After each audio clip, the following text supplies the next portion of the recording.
জ্ঞান মার্কা যুবক চাইছিলেন আল্লাহর ওলির সাথে বেয়াদবি করবে। কিভাবে?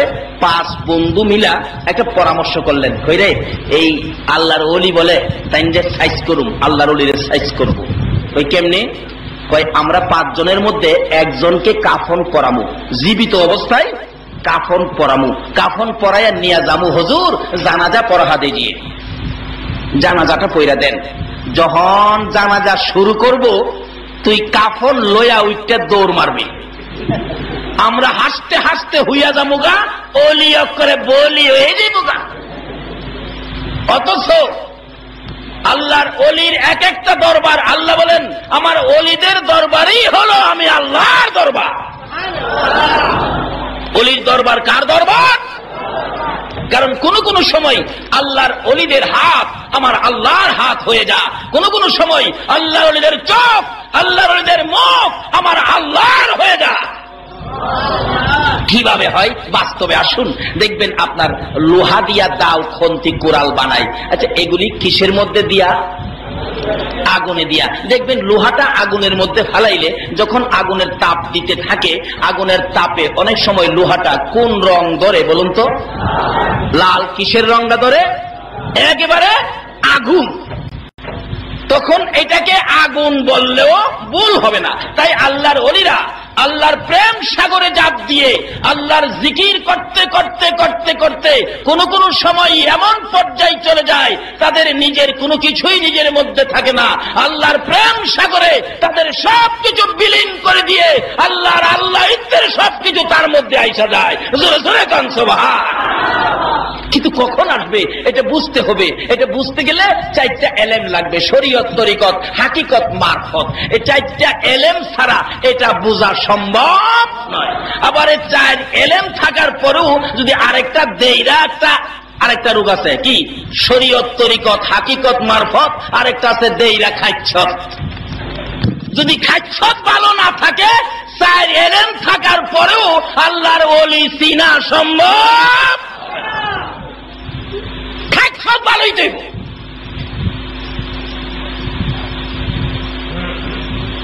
বাবারা আসুন আগে বাড়ি। কষ্ট হইতেছে না তো আপনাদের? আলোচনা বহু দূরে আছে, মাত্র শুরু করছি। আল্লাহর ওলিরে লজ্জা দেওয়ার জন্য 5 বন্ধু, বিজ্ঞান মার্কা বন্ধু পরামর্শ করতেছেন কি করব।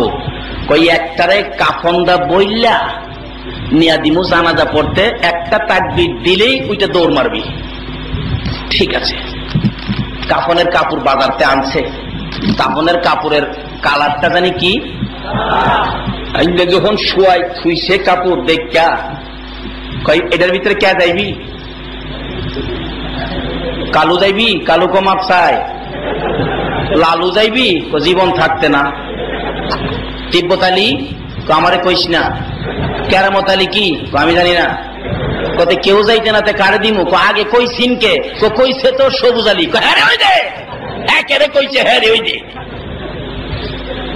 দিয়া শুয়ায়া কাফনের প্যাকেট মৃত মানুষকে যেভাবে করা হয় এইভাবেই করলেন, করে যাইতেছেন। আল্লাহর ওলির দরবারে গিয়ে ডাকতেছে, হুজুর জানাজা পড়া দিয়ে জিয়ে। বলুন আল্লাহর ওলিদের চোখ কি এ দুইটা, না আরো চোখ আছে? অন্তরের চোখকে দেখে মানুষটা জীবিত। উনি কোনো কথা বললেন না। আবার ডাক দিলেন, হুজুর জানাজাটা পড়ে দিয়া যান, লাশটা তো নরম হয়ে যাবে। আল্লাহর ওলি হাসে, বাবারে জানাজা নরম হয়ে যাবে? হ্যাঁ। 3 বারের মাথায় রাগ হয়ে গেছে, হুজুর লাশটা পয়সা যাবে, জানাজা পড়ে দিয়া যান না। তখন আল্লাহর ওলি বলেন, বাবারে জানাজাই পড়ব? প্রশ্নবোধক, জানাজাই পড়বনি। কারণ জানাজা তো জীবিত মানুষের হয় না। জানাজা পড়তে গেলে কি লাগে? মুর্দা লাগে। কিন্তু ওই যুবকরা তো এই কথাটা বুঝতে পারে নাই। সকলে 4 জন বলতেছে, জানাজা পড়তেন না? কি পড়তেন? আসেন। আল্লাহর ওলি ভক্তবৃন্দ মহব্বতীদেরকে ডাকলেন, আসেন আপনারা আসেন, জানাজা হবে। জানাজা শুরু হয়ে গেল। তারা তো করে লাশটার সামনে খাড়িছে 2 পাশে ইমাম সাহেবের, কারণ দৌড় দিলে তো হেরা আসবো। জানাজার তাকবীর জানি কয়টা দিতে হয়? আরো জোরে কোন? যারা জানেন না আজকে শিখেন, জানাজার তাকবীর কয়টা? অনেক সময় দেখবেন জানাজা পড়তে গেলে আমাদের দেশের লোকেরা ঈদ শুরু করে দেয়, আবার ঈদ পড়তে গেলে জানাজা লাগায় দেয়। সব জানে, এই ব্যাপারে গিয়া গাফেল দুর্বল হয়ে যায়। জানাজার তাকবীর কয়টা? শিখেন। জানাজার তাকবীর কয়টা? যারা জানতেন না আজকার মাহফিলে শিখলেন। এই জন্য আল্লাহ এটুকুন মাসলা, এটুকুন অজানা জিনিস জানার কারণে আপনাদের আমল নামায় 1000 রাকাত নফল নামাজের নেকি দেয়া দিচ্ছে। জীবনে 1000 রাকাত নফল পড়ে নাই এমন মানুষ আছে, কিন্তু আজকের মাহফিলে তো পাওয়া গেলেন। এরকম এক একটা অজানা পয়েন্টে 1000 করে নফল নামাজের নেকি আপনার আমল নামায় দেওয়া হয়ে যাবে। তাইলে এই মাহফিলের আয়োজনে আপনাদের লাভ হলো না লস হলো? আচ্ছা, জানাজার তাকবীর 4টা শুরু করছে ইমাম সাহেব, আল্লাহর ওলি। আল্লাহু আকবার। এইটা একটা একটা কর, এই তো দৌড়টা মারবো। আল্লাহু আকবার। কয়টা দিল তাকবীর? দৌড়টা তো মারবো রে। আল্লাহু আকবার। কয়টা দিল? কি রে? আল্লাহু আকবার। কয়টা হইছে? 4টে হয়ে গেল। হ্যাঁ ওটা না, ইমাম সাহেব জানাজাও ছাড়ে না। কি রে, কি ঘুমাই গেল? আল্লাহু আকবার। কয়টা দিল? আর জানাজার তাকবীর কয়টা? ইমাম সাহেব দিল কয়টা? 5টা। আসসালামু আলাইকুম ওয়া রাহমাতুল্লাহ, আসসালামু আলাইকুম ওয়া রাহমাতুল্লাহ। লে যাও, লে যাও, নিয়ে মারি দিলাও। 4 জন ভন্ডা কাফনের কাপড়ের মুখটা খুইলা দেখে তাদের বন্ধু জীবনের বিধান। তখন আল্লাহর ওলির ভাব পড়ছে। আগে মজা লাগে না, অহন মজা লাগে। আল্লাহর ওলির পায়ে পড়ে কান্দে, হুজুর আমরা তো জীবিত আনছিলাম, মৃত আনি নাই। ভাবছিলাম আপনাকে লজ্জা দিব, এখন তো আমরা বিপদে পড়ে গেলাম। আল্লাহ বলেন আমি তো ঘোষণা দিয়েছি আমার ওলিদের সাথে যারা বেয়াদবি করবি রে, আমি তাদের বিরুদ্ধে যুদ্ধ ঘোষণা করব। এবার আল্লাহর ওলি বলেন বাবারে আমি তো বলেছি জানাজাই পড়বো কিনা, কারণ জানাজা তো জীবিত মানুষের হয় না, মৃত মানুষ দরকার। তোমরা বলেছ জি জানাজাই পড়বেন, তাই আমি জানাজা শুরু করি। প্রথম তাকবীরে তাকে মারলাম, আর বাকি 4 তাকবীর দিয়া জানাজা পড়ে দিলাম। এই কারবার খান যিনি করেছিলেন ইনি হলেন আমাদের মাযহাবের ইমাম, ইমাম আবু হানিফা সাহেব রহমাতুল্লাহ আলাইহি। জোরে জোরে কন্যা সুবহানাল্লাহ। কোন দলের আলেমের এই অস্বীকার করার কোনো ক্ষমতা নাই। কাজী ওলিদের সাথে বেয়াদবি নয়। ওলি বুঝতে কষ্ট হয়, শরীয়ত তরিকত মারিফত হাকিকতের সাগরে ডুব দাও, তাহলে আরে বেজাল থাকবে না। না বুঝার কারণে শরীয়তওয়ালা মারফতওয়ালার লগে ঝগড়া করে। যদি শরীয়তওয়ালা মারফত বুঝতো, মারফতওয়ালা শরীয়ত বুঝতো, তাহলে আর এই ঝগড়া জাতি থাকতো না। আমার একদিন প্রশ্ন করে বসে এক বেচারা, মাথায় বড় বড় চুল,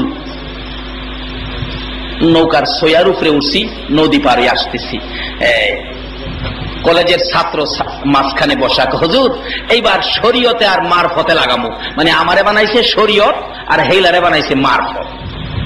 শরীয়ত আর মারফতে লাগামু, আজকা দেখি কোনটার পাওয়ার বেশি। যেটা টিকতারে এটারে রাখমু কলেজের ছাত্ররা, আর যেটা না টিকতারে এটারে নৌকাতে ফেলায় দিব। ওই ফকির আবার বারবার কইতেছে হুজুর, এই ছাত্ররা হুজুর তো মারফতের খবর জানে না, হ্যাঁ শরীয়তের খবর জানে। আমি তো তার কথাই আমি বাদ দিয়ে গেলাম না। আমি বললাম বাবারে তোমরা ওনাকে নিয়ে একসাথে করো, হুজুর আপনি হেন আসেন। আই না, আমি পিছে ছিলাম, আমিও তার কাছে গেলাম। আচ্ছা বাবারা ওনারে কও আমারে প্রশ্ন করতো, আমি ওনারে প্রশ্ন করবো। বৈশাখ না, আমি জিগাইলাম আচ্ছা শরীয়ত তরিকত হাকিকত মারফত এই 4টা জিনিস একটা মানুষের মধ্যে কোনটা কোন জায়গায় আছে বলুন তো। আমি এখানেও আপনাদের কাছেও প্রশ্ন রাখবো, এই শরীয়ত তরিকত হাকিকত মারফত এই 4টা জিনিস আমাদের উদ্দেশ্যে আল্লাহ পাক বানাইলেন। এই ভরির মধ্যে বলুন এই 4টা জিনিস কোন জায়গায় আছে? শরীয়ত কোথায় আছে, মারফত কোথায় আছে, হাকিকত কোথায় আছে, তরিকত কোথায় আছে? দৌড়াদৌড়ি তো করলেন, দৌড়াদৌড়ি হিংসা বিদ্বেষ তো করলেন, আসল জায়গায় আসুন, বলুন কে পারবেন এই 4টা জিনিস কোথায় আছে? এবং 4টা জিনিস শরীয়ত বানাইছে কি দিয়া, তরিকত বানাইছে কি দিয়া, হাকিকত বানাইছে কি দিয়া, মারফত বানাইছে কি দিয়া? এগুলি না বুঝার কারণেই আজকে মুসলমানদের মধ্যে হিংসা বিদ্বেষ দলাদলি। সাধারণ একটা ছোট্ট বাংলাদেশ, এর মধ্যে ইসলামরে দেখেন কয়টা দল করা হয়েছে।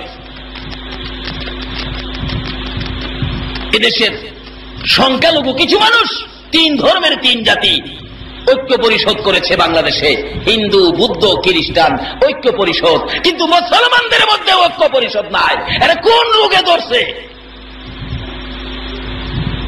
কি কোন মুসলমানদের ঐক্য আছে? একদল আছে গাউসে পাকরে মানতে রাজি না, আরেক দলকে না গাউসে পাকরে মানতে হবে। আচ্ছা, গাউসে পাক কার ওলি বলুন তো? আরো জোরে কোন? আচ্ছা, এই আল্লাহ পাইতে গেলে ওলি দরকার আসেনি কেন? সরাসরি আল্লাহ খোঁজার ক্ষমতা আমরা নাই, ওলিদের মাধ্যমে। আজকে আপনাদের এই এলাকার দাবি দেওয়া, আপনারা কি মেয়রের কাছে যান না কমিশনারের কাছে যান? কমিশনারের কাছে গেলেই আপনাদের মেয়রের সাহায্য আপনাদের কাছে আসবে, কিন্তু কমিশনার ছাড়া মেয়রের সাহায্য পাওয়া যায় না। কাজেই আল্লাহর ওলি গাউসে পাকের কাছে না যাওয়া পর্যন্ত, আল্লাহর ওলি মহসিন আউলিয়া, আল্লাহর ওলি আমানত শাহ, ওই রকম ওলিদের কাছে না যাওয়া পর্যন্ত আল্লাহ পাওয়া সম্ভব। কারেন্ট জ্বালাইতেছেন, কারেন্টগুলি কি আপনাদের এই দেশে হয়? এটা করতে হয়েছে কোন করতে হয়েছে? কাপ্তা এটা কি পতেঙ্গা?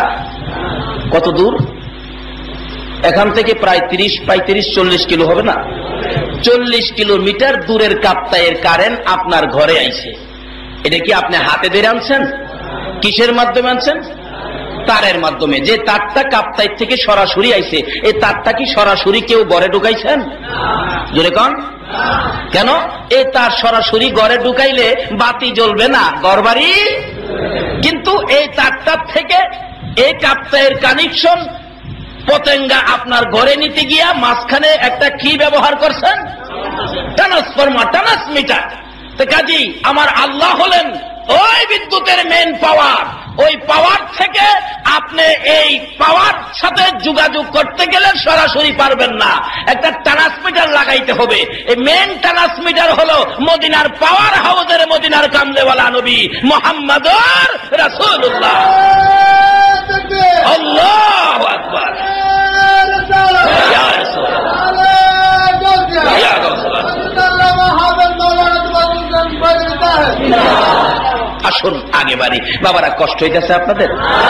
আজকে একটু লম্বা হবে। আল্লাহ আল্লাহ রাসূলকে খুশি করার জন্য একটু লম্বা সময় দিতে পারবেন না? এই রাত্রটা দিয়া কবরে যাওয়ার সময় এই রাত্রটা মুটকিরা কবরে লয়ে যাবেন। যদি কিচ্ছুই কবুল না হয়, হাসরের দিন বলবেন, প্রভু গো, ওই রাত্রটাকে ওই পতেঙ্গা মাহফিলে ফুটন্ত গোলাপ ক্রিয়া সঙ্গের উদ্যোগে মাহফিলে বসে যে রাত্রটা কাটাইছিলাম, এই রাত্রটা দাও। আল্লাহ বলবেন, দিলাম। আল্লাহ, এই রাত্রের উসিলাই আমার মাফ করে দাও। আর কিচ্ছু আনতে পারি নাই, শুধু এই রাত্রটা, এর উসিলাই আমার মাফ করে দাও। আচ্ছা, আল্লাহ পারবনি মাফ করতে? বাস্তবে দেখেন, আপনাদের সিবিএস থেকে শহরের ভিতরে বাস চলে, এখান থেকে যদি আপনার একবারে বদ্দার হাট বাস যায়, ভাড়া যদি 30 টাকা হয়, এক লোক দেখবেন টাকা হারায় গেছে, 10 টাকা দিয়ে বলতেছে, কন্ট্রাক্টর আমার কাছে 10টা টাকা আছে, জানি 30 টাকা ভাড়া, টাকা আমার কাছে নাই, আমার লজ্জা দিও না, আমার লজ্জা দিও না। আচ্ছা বলুন তো, টাকা নাই 10 টাকা দিয়া কন্ট্রাক্টরকে বললে কন্ট্রাক্টর কি তারে ফালায় দেয়? কি বলে? না থাকলে তো আমরা এমনিও নেই, উঠেন বসেন। একটা কন্ট্রাক্টর, এই গাড়ির মালিক তো হ্যাঁ না, হ্যাঁ কন্ট্রাক্টর চাকরি করে, হ্যাঁ যদি 30 টাকা ভাড়ার মধ্যে 10 টাকা দিয়া 20 টাকা নাই বলে মাপ চাইলে মাপ দিতে পারে। একটা কন্ট্রাক্টরের চাইতে আমার আল্লাহর দয়া বেশি হবে না কম হবে? সে আল্লাহর কাছে যদি আজকের মাহফিলটা জমা দিয়া বলেন, খোদা গো, আমরা আখিরি নবীর উম্মত, আর কিচ্ছু আনতে পারি নাই, বৃষ্টির মধ্যে মাহফিলের রাত্র দিয়েছিলাম, এর বিনিময়ে আমারে মাফ করে দাও, বলুন আল্লাহ মাফ করতে পারবে কিনা? কিন্তু এই মাপের সুযোগটা অন্য নবী রাসূলের উম্মতেরা পাইতো না, এটা আমরাই পাইলাম। আল্লাহু আকবার বলুন। আল্লাহ খালি উসিলা তালাশ করব, কিভাবে আখিরি নবীর উম্মতের মাপ দেওয়া যায়। হাসরের দিন বিচারের কোর্ট বসাইয়া আখিরি নবীর উম্মতের সিরিয়াল দেখে আনবো। আকিল আলী দিগায় নামাজ পড়ছিলে, রোজা রাখছিলে, আলেমুল আমাদের খাওয়াইছিলে, ওয়াজ মাহফিলে গেছিলে, মসজিদ বানাইছিল, টাকা দিছিলে, সপ্তমকাল যাও যাও জাহান্নামে যাও। জাহান্নামে যাইব, আর একটু পরে পরে ফিরে ফিরে যাইব। ফেরেশতারা কইব কুদা গো হাই যার ফিরা থাকে, আল্লাহ বলবেন ডাক দে, এই আকেলা নেই দিগা, আর সামনে করে ঠুট বঙ্গু না বলা বানা সব আপনার সামনে কান্দে না। এই আকেলালি, তুই সারা জীবন অন্যায় করছস, জাহান্নামে যাইতেছস, অহন ঠুট ব্যাঙ্গা কান্দস, আচ্ছা একটু যাস আবার ফিরা চাস কি লিগা? আল্লাহ দিগাইব হাসরের দিন। লোকটা কইব আল্লাহ গো আমি তো গুনাহ করছি, জাহান্নামে যাইতেছি, আর ফিরা ফিরা চাইছি কেরে জানেন কি লিগা? ফিরা চাইছি শুনছি আপনার বলে খুব দয়া আছে, ফিরা ফিরা চাই, একটু দয়া নি আখিরি নবীর উম্মত হিসাবে আমার প্রতি আপনার হয়। আমার আল্লাহ বলবেন আয় আমার কাছে আয়, যে নবীর উসিলায় এত কিছু করেছি, ওই নবীর উম্মত হইয়া আমার দয়ার জন্য আমার কাছে দরখাস্ত করেছো, আর জাহান্নামে যাইতে হবে না রে বান্দা, আমার দয়া হয়ে গেছে, যা আমি আল্লাহ তোর জীবনের গুনাহ মাফ করে দিলাম, এবার জান্নাতে যা। বলুন এইভাবে আখিরি নবীর উম্মতের আমার আল্লাহ মাফ দিতে পারবে কিনা? কিন্তু উসিলা তো থাকতে হবে। উসিলাটা কি করছিল? ফিরা চাইছিল, তোমার নির্দয়া হয় এই নবীর উম্মতের এটুক উসিলাই মাফ করতে পারবে কিনা? কেন করবে না? হযরত মুসা আলাইহিস সালাতু ওয়াস সালামের জীবনী খুললে পাবেন, মুসা নবীর একজন উম্মত ছিলেন, 200 বছর পর্যন্ত নাফরমানি করেছে। যার জীবনে ভালো কোনো কাজ নাই, অন্যায় কোনো কাজ পাইলে ছাড়ে না, ভালো কোনো কাজ পাইলে সে করে না, এইভাবে 200 বছর। কয়শো বছর? 200 বছর পর্যন্ত এইভাবে নাফরমানি করতে করতে হঠাৎ তার মৃত্যু হয়ে গেছে। এলাকার লোকজন কয় হ্যাঁ রে দাফন কাফন করবো না, গলায় রশি লাগাইয়া মহল্লার ভিতরে রাস্তা দিয়া শেষরাইয়া মানুষকে শিক্ষা দেওয়ার জন্য একবারে সারা শহরের ময়লা আবর্জনা যেখানে ফেলে দেয়, ওই ময়লা আবর্জনার মধ্যে নিয়ে ফেলে দিছে। একদিন পার হয়ে গেল, একটা মশা মাছি বসে না। 2 দিন পার হয়ে গেল, মশা মাছি বসে না। 3 দিন পার হয়ে যায়, আমার আল্লাহ ডাকে, রে মুসা ওই ময়লার মধ্যে আমার একজন বন্ধু পড়ে আছে রে মুসা, আমি আল্লাহ নির্দেশ দিলাম আমার বন্ধুটাকে উঠাইয়া কাফন দাফন করো। মুসা নবী বলেন, প্রভু এ কি বললেন? সামাজিক ভাবে সবাই জানে 200 বছরের নাফরমান, আর আপনি তাকে বন্ধু বললেন, কাফন দাফন করার জন্য বলছেন, আমি কিভাবে করব? সমাজ যাকে বয়কট করেছে। আমার আল্লাহ বলেন, মুসা রে সমাজের কথা শুনবি না, আমি আল্লাহর কথা শুনবি। মুসা বলেন, আমি তো আপনার কথাই শুনবো, তাহলে কাফন দাফন করো। জানতে চাই এত বড় নাফরমান কিভাবে আপনার বন্ধু হলো? আল্লাহু আকবার। আমার আল্লাহ বলেন, মুসা রে তোরা তো নাফরমানি করতে দেখেছ, সারা জীবন নাফরমানি করেছে, তা তো আমিও দেখেছি, আমিও জানি। ও মুসা, আমার এই বান্দা রাত্রের বেলা যখন ঘুমের ঘরে ঘুমাইতে যাইতো, একটা কাজ নীরবে নিরিবিলি করেছে, এই কাজের খবর তোমরা কেউ জানো না। কি করেছে গো প্রভু?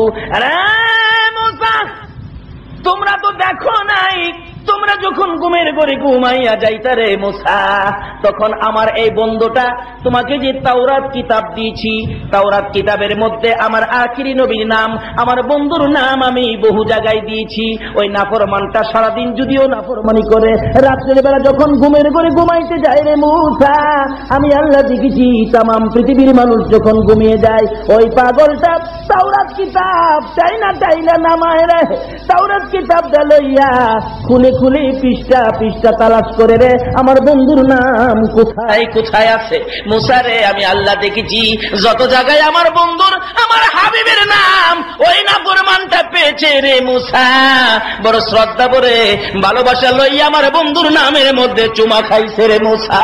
এইভাবে জীবনে কোনোদিন ঘুমাইবার আগে আমার বন্ধুর নামে চুমা না খাইয়া এই নাফরমানটা জীবনে কোনোদিন ঘুমায় না। তাই আমি আল্লাহ তার 200 বছরের নাফরমানি একদিকে নিলাম, আমার বন্ধুর নামের চুমা আরেকদিকে নিলাম রে মুসা।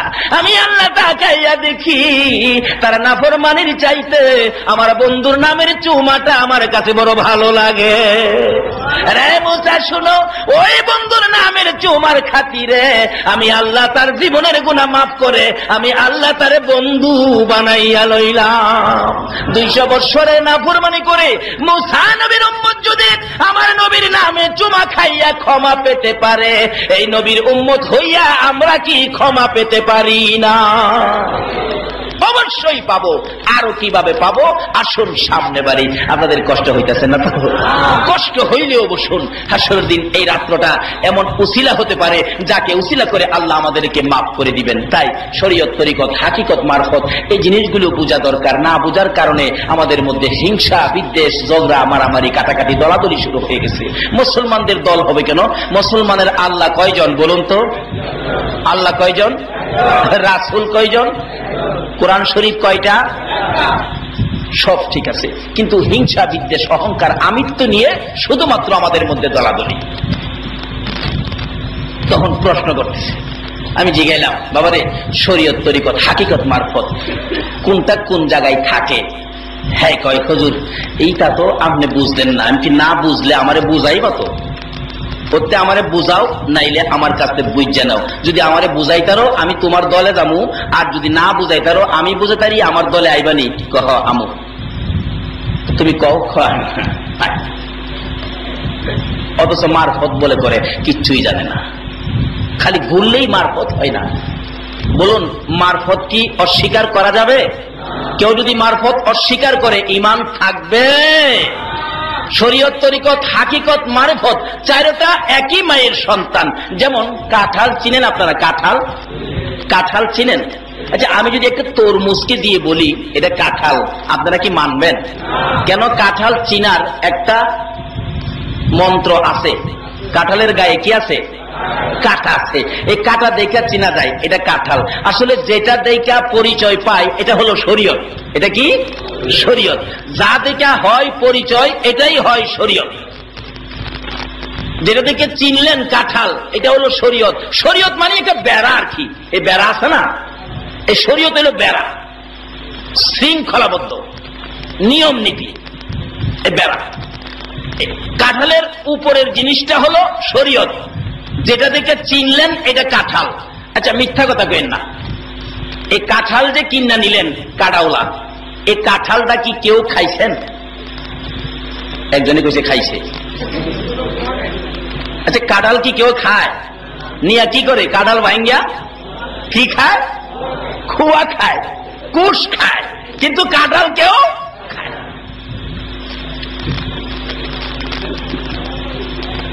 কিন্তু কাঁঠাল কেউ খায় না, আবার কাঁঠালটা বাদ দেওয়াও যায় না। কাজেই কাঁঠাল খায় না, বাদ দিতেও পারে না, কিন্তু শরীয়ত বাদ দিয়া মারফত হয় না। কারণ চারোটা একই মায়ের সন্তান। যেমন কাঁঠাল, যেটা থেকে কিনলেন কাঁঠাল, এটা কিন্তু বাদ, বাইরেছে খোয়া, খুশ, যেটা বাইরেছে এটা হইল শরীয়ত, এটা হইল মারফত। উপরে ছিল শরীয়ত, যেটা বাইরে খাইতেছেন, কিনছেন কাঁঠাল, খাইতেছেন কুশ, উপরেরটা শরীয়ত, খাইতেছেন হইল মারফত। আবার মারফত খাইতেছেন কাঁঠাল, খার কয় জীবনে এই কাঁঠাল খাইছি না রে, কাঁঠাল একটা। এই যে কাঁঠালের স্বাদটা অনুভব করলেন, এটা হইল হাকিকত, এটা হইল হাকিকত। আবার আরেকটা জিনিস ভিতরে আছে, এটা কি? বিসি। বিসিটা হইল তরিকত। কারণ এটা অনেক সময় মেহমানদারিও করুন দা, কি কোন করুন দেয় না, মুরগের লগে দিলে এটা চলে না।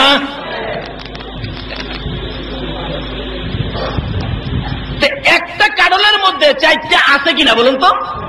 এই শরীয়ত আছে, তরিকত আছে, হাকিকত আছে, মারফত আছে। আসলে একটা মানুষের মধ্যে সব আছে, শরীয়ত, তরিকত, হাকিকত, মারফত। একটা অস্বীকার করলে আপনার ঈমান নষ্ট হয়ে যাবে। তখন শরীয়তওয়ালারা কয় মারফতওয়ালারা কি বুঝে, আর মারফতওয়ালারা কয় শরীয়তওয়ালারা কি বুঝে। এই কিন্তু আমাদের মধ্যে দ্বন্দ্ব। আলোচনা আমার এদিকে না, ফাঁকে দা এটা লইয়া লইলাম, এটা বোঝা দরকার আছে না। এবার শরীয়ত কই থাকে দেখেন। শরীয়ত হলো এই গলার হাড্ডির থেকে নিয়ে মাথা পর্যন্ত, এটা হলো শরীয়ত। গলার হাড্ডির থেকে নিয়ে নাভি পর্যন্ত, এটা হলো হাকিকত। নাভির থেকে হাঁটু পর্যন্ত যেটা ঢাইকা রাখা ফরজ, এটা হলো মারফত। আর হাঁটুর থেকে পায়ের পাতা পর্যন্ত, এটা হলো তরিকত। কথাটা কি বুঝাইতে পারছি? শরীয়ত, হাকিকত, মারফত, তরিকত। কিন্তু মারফত এমন জিনিস না আপনি বাইরে করে রাখবেন, ঢাইকা রাখতে হবে। ঢাইকা রাখা কি? ফরজ। এখন প্রশ্ন হবে, শরীয়ত বানাইলো কি দিয়া? শরীয়ত বানাইছে, মানুষ বানাইতে আল্লাহ কয়টা জিনিস ব্যবহার করছে? চারটা, আগুন, পানি, মাটি, বাতাস। এই শরীয়ত বানাইছে পানি দিয়া, হাকিকত বানাইছে আগুন দিয়া, মারেফত বানাইছে মাটি দিয়া, তরিকত বানাইছে বাতাস দিয়া। বাস্তবে আসুন, লেকিন শরীয়তটা বানাইছে পানি দিয়া। আপনি পায়ের মধ্যে ব্যথা পাইলে বলুন তো পানি কইদা বাইর? চক্ষুর। এটা পানির মেডিসিন, এটা পানি বলছে। সন্তানাদি খুব কষ্ট দেয়, মা দেখবেন চিল্লাইতেছে, সন্তানের যন্ত্রণায় আমার কলিজাটা পুইরা ছাই ছাই হয়ে গেছে। আচ্ছা, কোন মা কি কইছে সন্তানের যন্ত্রণায় আমার ভাওড়া হয়ে গেছে? ফুরার তাসিরটা কোন দিকে আসে? কলিজার দিকে। কারণ এই জিনিসটা বানাইছে আগুন দিয়ে। আসুন, মারেফত মাটি দিয়ে বানাইছে, যেটা ঢাইকা রাখতে হয়, অথচ এটার ভিতরে সব। কি বলেন, এটার ভিতরে সব কিনা? আজকে আমাদের মা বাবা এই মারফত ব্যবহার করাতেই আজকে আমরা দুনিয়াতে আইলাম, অথচ কেউ দেখে নাই। এটা গোপন, গোপন জিনিসটাই হলো মারফত। গোপন জিনিস দেখি না, এটার ফল দেখি, এটার নাম হইল মারফত। আল্লাহর ওলিরা আল্লাহর সাথে এমন কিসিমের বন্ধুত্ব করেছে যেটা আমরা দেখি না, আল্লাহর ওলিরা যা করতে পারে, যার দ্বারা সম্ভব। এই জন্য একজন আল্লাহর ওলির কাছে গেলে আমরা আল্লাহর সাথে যোগাযোগ আল্লাহর ওলিরা করাইয়া দিতে পারে। যেমন বিদ্যুতের লাইন আসছে আপনাদের পতেঙ্গায়। আচ্ছা, এই লাইন থেকে কি আপনারা নিজের ইচ্ছা মতো কেউ বিদ্যুৎ নিতে পারেন? বিদ্যুৎ নিতে গেলে কার কাছে যাওয়ার লাগে? অবদার লোকের কাছে। কি বলেন, ঠিক কিনা? এই বিদ্যুৎ গড়ে নিতে গেলে কার কাছে যাওয়ার লাগে? আপনি যে অবদার কাছে গেলেন বিদ্যুৎ নিতে, এটা তো কামটা খুব খারাপ করছেন, কামটা খুব খারাপ করছেন। আপনারা নাউজুবিল্লাহ কোন দরকার? কারেন্ট নিবেন লাইনেতে, আপনি অবদাত গেলেন কেরে? কি কর? কারেন্ট নিবেন লাইনেতে, অবদাত গেলেন কি লিগা? কিন্তু আসলে কারেন্ট আছে, আমরা নেওয়ার অভিজ্ঞতা নাই, আমরা কারেন্ট এই লাইনেতে নেওয়ার যোগ্যতা নাই, আমরা নেওয়ার শিক্ষা নাই। কারণ অবদার লোকেরা জানে এটা কেমনে লাইন আমরা গড়ে দিব। কি বলেন, ঠিক কিনা? এই জন্য আল্লাহর ওলিদের কাছে যাইবেন আল্লাহ পাইতে গেলে, আল্লাহর ওলিরা জানে কিভাবে সাধারণ লোককে আমার আল্লাহর সাথে কানেকশন লাগাইয়া দিবে। জোরে জোরে কন্যা সুবহান। যারা শরীয়ত তরিকত হাকিকত মারফত বুঝে না, এরাই এটা নিয়ে ঝামেলা করে। আল্লাহ আমাদের সকলকে বুঝ দেন, সকলে বলুন আমিন। আচ্ছা, এমবিবিএস ডাক্তার বানাইতে গেলে অনেক যদি জেডিত কাম করতে ভর্তি করেন, ডাক্তার হইতে পারবো? ঘুমাই রয়েছেন আপনারা? এমবিবিএস ডাক্তার বানাইতে গেলে আরে কই নিয়ে ভর্তি করতে হইব? Medical college. কোথায়? মানে মেডিকেল কলেজ ছাড়া এমবিবিএস ডাক্তার হওয়া কি সম্ভব হবে? মেডিকেল কলেজ ছাড়া যেমন এমবিবিএস হওয়া যায় না, আল্লাহর ওলি ব্যতীত আল্লাহ পাওয়া যায় না। বুঝার বেশ কমে আমাদের মধ্যে ধাক্কাধাক্কি। আল্লাহ আমাদের সকলকে বুঝ দেখ, সকলে বলুন আমিন। আসুন আগে বাড়ি, কষ্ট হইতেছে আপনাদের। এবার শরীয়ত তরিকত হাকিকত মারফত। এই লোকটা কইতাছে হুজুর আমি জানি না, তাইলে শিক্ষালন। এবার হাকিকত বানাইছে আগুন দিয়া, মারফত বানাইছে মাটি দিয়া। যেমন মাটির ভিতরে কত কিছু আছে, আমরা গেলাম দেখি না। আমি যদি বলি এখানে কাঁঠাল আছে, শরীয়ত বলবে কাঁঠাল নাই, মারফত বলবে গাছটা লাগায় দেখো। বলুন, এখানে কাঁঠাল গাছ লাগাইলে কাঁঠাল ধরবো নি? আম গাছ লাগাইলে? তাহলে এর মধ্যে সব আছে কিনা? এটা প্রকাশ না গোপন? এটাই হলো মারফত। আর ওখানে আমরা দেশের মারফত হলো কাপড় খুইলা লাইলে হের কাছে মারফত।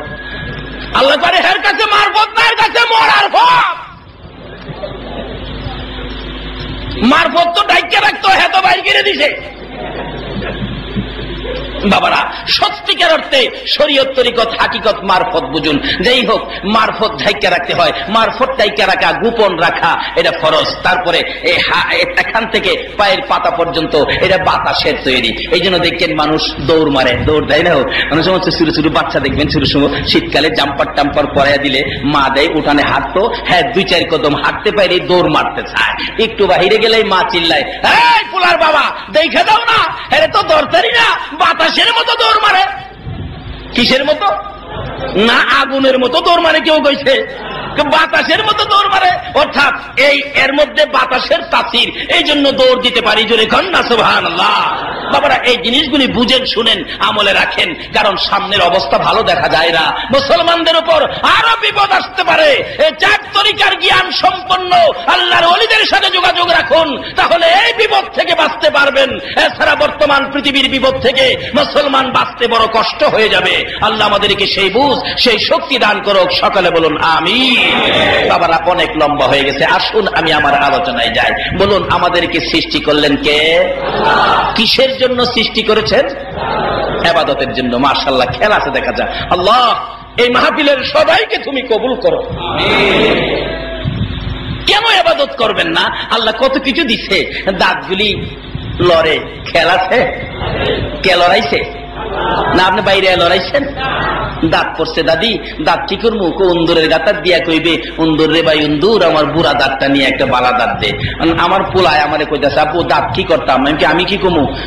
তোমার দাদুরে জিগাও। দাদু কইছে উন্দুরের গাতার দিতাম। এই যে একটা উন্দুরের গাতা আছে, এখন দিয়া দাও না। আব্বা এটার ভিতরে তো উন্দুর নাই। হের বিশ্বাস উন্দুরই বুঝি, আসলে দাঁত কে দেয় বলুন তো? আল্লাহ বলেন, বান্দারে যা, এই বাচ্চা বয়সে ভুল করছস, দাঁত আমি ঠিকই দিলাম। বলুন, এইভাবে দাঁত দিয়ে গুস্ত হাড্ডি খাওয়ার মতো দাঁতগুলি কে দিলেন? নাকি শ্বশুর বাড়িতে যৌতুক পাইছেন? এইভাবে যে আল্লাহ আপনাকে আমাকে সুন্দর করে সাজিয়েছেন, এই আল্লাহ আমাদের কাছে ইবাদত চাইতেছেন। এই আল্লাহর ইবাদত করা দরকার আছে কিনা? ইবাদত করলে কি হবে? লন এটা জিগাই কোথা গো, আমরা ইবাদত করলে আমরা কি দিবেন? তাও বলতেছেন, ফাদখুলি ফি ইবাদি ওয়াদখুলি জান্নাতি। তোমরা যদি আমার ইবাদতে ঢুকো, আমি আল্লাহ 10টা পৃথিবীর সমান একটা জান্নাতে ঢুকাবো। কিন্তু ইবাদত যে করবেন, এখন কার কথা ইবাদত করবেন? এক ইসলাম বাইরিছে হেমনে, আরেক ইসলাম বাইরিছে এমনে, আরেক ইসলাম কয় হেমনে। কোন ইসলামে ঢুকতে ইবাদত করলে জান্নাত পাইবেন? আল্লাহ কয় এটা না, এটা ভেজাল। তোমরা একটা কাজ করো, কোরআন শরীফ, ওমাই ইউতির রাসূল ফাকাদ আতাল্লাহ। তোমরা আমার এই রাসূলের কথাগুলি মাইন্না ইবাদত করো, তাইলেই তোমরা হইবা জান্নাতি। বলুন, কার কথা মানতে কইছে? কোরআন শরীফে কার কথা মানতে কইছে? তাই আমি বলি, নবীর কথা মানবে যারা হবে জান্নাতি। বলুন, নবীর কথা মানবে যারা হবে জান্নাতি। না মানিয়া আবু জাহেল হইল দুজুকি, না মানিয়া আবু জাহেল। নবীর কথা মানবে যারা হবে জান্নাতি, নবীর কথা মানবে যারা হবে জান্নাতি। না মানিয়া আবু জাহেল হইল দুজুকি, না মানিয়া আবু জাহেল। এই নবীর কথা মানলে জান্নাতি, না মানলে দুজুকি। মানলে আবু বকর, না মানলে আবু জাহেল। আচ্ছা, আপনারা কি আবু বকর হবেন না আবু জাহেল হবেন? এ নবীর কথা মাইন্না না না মাইন্না? নামাজ পইরা না ছাইরা? বাপ মার খেদমত কইরা না বাপ মারে কষ্ট দিয়া? বাবারে, আসুন এই দেশ ছাড়তে হবে, আসুন সোজা পথে চলে যাই। কবে জানি কার মৌতের নিশান উইরা যায়, কবে জানি কোন দোকান থেকে সাদা কাফনের কাপড় বাড়িতে আইসা যায়। বলুন, কাফন পরে একদিন আমাদের সকলের কবর যাইতে হবে কি না? এখন কি ইবাদত লইয়া যাইবেন না না লইয়া যাইবেন?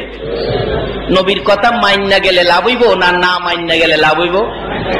নবীর কথা মানতেন আবু বকর, যা দেখেন মদিনায় নবীজির রওজার পাশে ঘুমাইছে, আর মানতো না আবু জাহেল। আচ্ছা কোন তো, আবু জাহেলের কোন স্মৃতি আছে? আছে, আছে, একটা স্মৃতি আছে। মক্কায় গেলে পাইবেন আবু জাহেলের বাড়ির মধ্যে 700 পায়খানা আছে। কয়শ? সমস্ত পৃথিবীর হাজিরা মক্কা গিয়া হের না হে মুহে পায়খানা করে। নবীর কথা না মাইন্না হের লাভ হইল না লস হইল? আর আবু বকর নবীর কথা মাইন্না লাভ হইল না লস হইল? কাজে এই নবীর কথা মানার জন্য আল্লাহ বলছে, কোন দলাদলির পক্ষে আমরা যাইতে রাজি না, আমরা নবীর পক্ষে থাকবো। রাজি আছেন? নবীর পক্ষটাই হইল আমার আল্লাহর পক্ষ। তাই তো আল্লাহ বলেছেন, ওমাই ইউতির রাসূলা ফাকাদ আতা আল্লাহ। এই নবীর কথা মানলেই হবে। আমি আল্লাহর কথা মানা কেন? নবী নিজে বানায়া কোনো কথা বলতেন না, আমি যা বলাইছি তাই আমার নবী বলছে। বলুন এই নবীর কথা মানলে লাভ হয় না লস হয়? বাবারা আসুন, এই নবীর কথা মানলে যে কি লাভ হয়। আবু জাহেল না মানলে কি ক্ষতি হয়েছে? আবু জাহেলের বাড়ি পায়খানা, হাজী সাহেবরা যায় ওই পায়খানা করে। সমস্ত পৃথিবীর মুসলমান হজ সিজনে যারা হজ করতে যায়, বলুন মক্কায় গিয়ে আবু জাহেলের বাড়ির কাপড় আলগি দেয়নি? নবীর কথা না মানলে হের ভাগ্যটা ভালো হইল না খারাপ হইল? নবীর কথা মানবে যারা হবে জান্নাতি। বলুন নবীর কথা হবে জান্নাতি, না মানিয়া আবু জাহেল কি, না মানিয়া আবু জাহেল। মানলে জান্নাতি, না মানলে জাহান্নামী। মানলে আবু বকর, না মানলে আবু জাহেল। বলুন আপনারা কি আবু বকর হবেন না আবু জাহেল হইবেন? আল্লাহ এই মাহফিলের সবাইকে আবু বকরের মতো কবুল করো, সকলে বলুন আমিন। আবু বকর হইতে গেলে বলুন নবীর কথা মানতে হবে কিনা? এই নবীর কথা যারা মানবে তাদের দাম কত? নবীর একজন সাহাবী ছিলেন, বড় আদরের সাহাবী। ও পতেঙ্গার ভাইয়েরা শোনো, নবীর আদরের হও, নবীরে ভালোবাসা দাও। এই নবীর ভালোবাসা ব্যতীত আল্লাহর জান্নাত পাওয়া যায় না। অথচ আমার নবী 63 বছর জিন্দেগি উম্মতি উম্মতি বলে কাঁদছে। কাঁদছে কিনা কন্ত? মা আয়েশা সিদ্দিকার ঘটনা বলতেছিলাম, এখন দূরে আয়েশা গেছি। মা আয়েশা বলেন, আমি নবীজির চেহারা মুবারকে তোল মালিশ করার জন্য গেলাম, যাইয়া দেখি আমার নবীর সমস্ত চেহারার মধ্যে কালো কালো দাগ দেখা যায়। প্রশ্ন করে বসলেন মা আয়েশা সিদ্দিকা, ইয়া রাসূলুল্লাহ আপনার চেহারায় কালো কালো দাগগুলো কিসের? আপনার কি বসন্ত হয়েছিল? না রে আয়েশা হয় নাই। খাজলি পাসরা হয়েছিল? না, আমার শরীরে বসন্ত খাজলি পাসরা হবে না, আমার শরীরে এই সমস্ত রোগ হওয়া নিষেধ, আল্লাহ কোনদিন আমাকে দিবে না। হুজুর গো জানতে চাই এত সুন্দর চেহারায় দাগগুলো কিসের? আমার নবী মা আয়েশার দিকে মুখটা ফিরাইয়া দুইটা চোখের পানি ছেড়ে দিলেন। রে আয়েশা এই দাগগুলো খাজলি পাসরা নয়, বসন্তের নয়, এগুলি হলো রে আয়েশা আমি যেদিন মক্কাবাসীর যন্ত্রণায় রে আয়েশা বুক ভর্তি ব্যথা চোখ ভর্তি পানি লইয়া আমার দুধ মায়ের দেশ হালিমার দেশ তাইবের জমিনে গিয়েছিলাম। আয়েশা রে এক বয়সের যুবকেরা রে আয়েশা আমাকে চারিদিক ঘেরাও করে ফেলেছে, হাতের মধ্যে পাথর জমাই আমার দিকে আসতেছে। আমার সঙ্গী ছিলেন সাঈদ ইবনে হারেসা। যায়েদ দৌড়াইয়া ওই যুবকদের সামনে দাঁড়াইয়া প্রশ্ন করতেন, ও যুবকেরা তোমরা পাথর নিয়ে কেন আমার নবীর দিকে আসতেছো? তোমরা কি আমার নবীকে পাথর মারবা? যুবকেরা রে তোদের হাতে দড়ি পায়ে পড়ি রে, আমার নবীরে মারিস না রে, আমার নবীর মা নাই বাবা নাই, যদি আমার নবীকে তোদের মারতে ইচ্ছে হয় রে তাইবের যুবকেরা আমি যায়েদ ইবনে হারেসা বুকটা পেতে দিলাম, মার আমারে কত মারবি, মারতে মারতে দুনিয়ার থেকে বিদায় করে দে, আমার কোনো দুঃখ থাকবে না, আবার রাসূলের গায়ে মারিস না। যুবকেরা কোনো কথাই শুনে না। আমার নবী বলেন, আয়েশা রে কিছুক্ষণের মধ্যে দেখি তাইবের যুবকেরা আমার নিকটবর্তী আয়েশা আমাকে চারদিক ঘেরাও করেছে। আমি নিজেও বলতেছিলাম, যুবকেরা রে আমারে কি মারবি? আমারে মারিস না রে, আমারে মারিস না, আমার মা নাই বাবা নাই।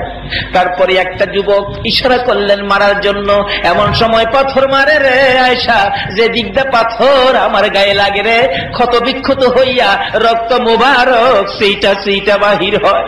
এমনি সময় একটা পাথর আমার ডাইন পাশের কপালের মধ্যে লাগছে রে আয়েশা, মাঝখান দিয়ে কপাল ফাইটা গেলে চাপা দিয়ে ধরলাম, বাম পাশে আরেকটা পাথরে লাগছে চাপা দিয়ে ধরলাম, দুইটা হাত রক্ত মুবারক লাল লাল হয়ে গেছে, চেহারা লাল লাল হয়ে গেছে, রক্ত মাখা দুইটা হাত বাড়াইয়া বলেছিলাম, যুবকেরা রে আমারে আর মারিস না রে, আমি সইতে পারি না, আমারে মারিস না, আমার মা নাই বাবা নাই, আমারে কে আদর করবে কে মায়া করবে।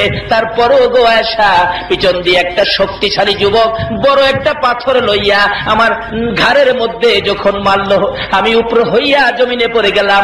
এরপরও আমারে মারে রে, মারতে মারতে পাথরের নিচে ফেলাইছে। এইভাবে একবার নয়, দুইবার নয়, তিনবার করে বেহুশ করেছে রে আয়েশা। ওই পাথরের দাগ আমি নবীর গায়ে দেখা যায়। মা আয়েশা সিদ্দিকা বলেন, ইয়া রাসূলুল্লাহ, এই দাগগুলি যদি পাথরের আঘাতের হয়, আমি এখন এই দাগ দেখলে আমি কষ্ট পাবো। আল্লাহর বন্ধু গো, আপনার দাগ আমার আল্লাহ কবুল করেন, একটু দোয়া করুন না, দাগগুলো যেন পরিষ্কার হয়ে যায়। আমার নবী কান্দে, আয়েশা রে, না না, দাগ দোয়া করে পরিষ্কার করব না।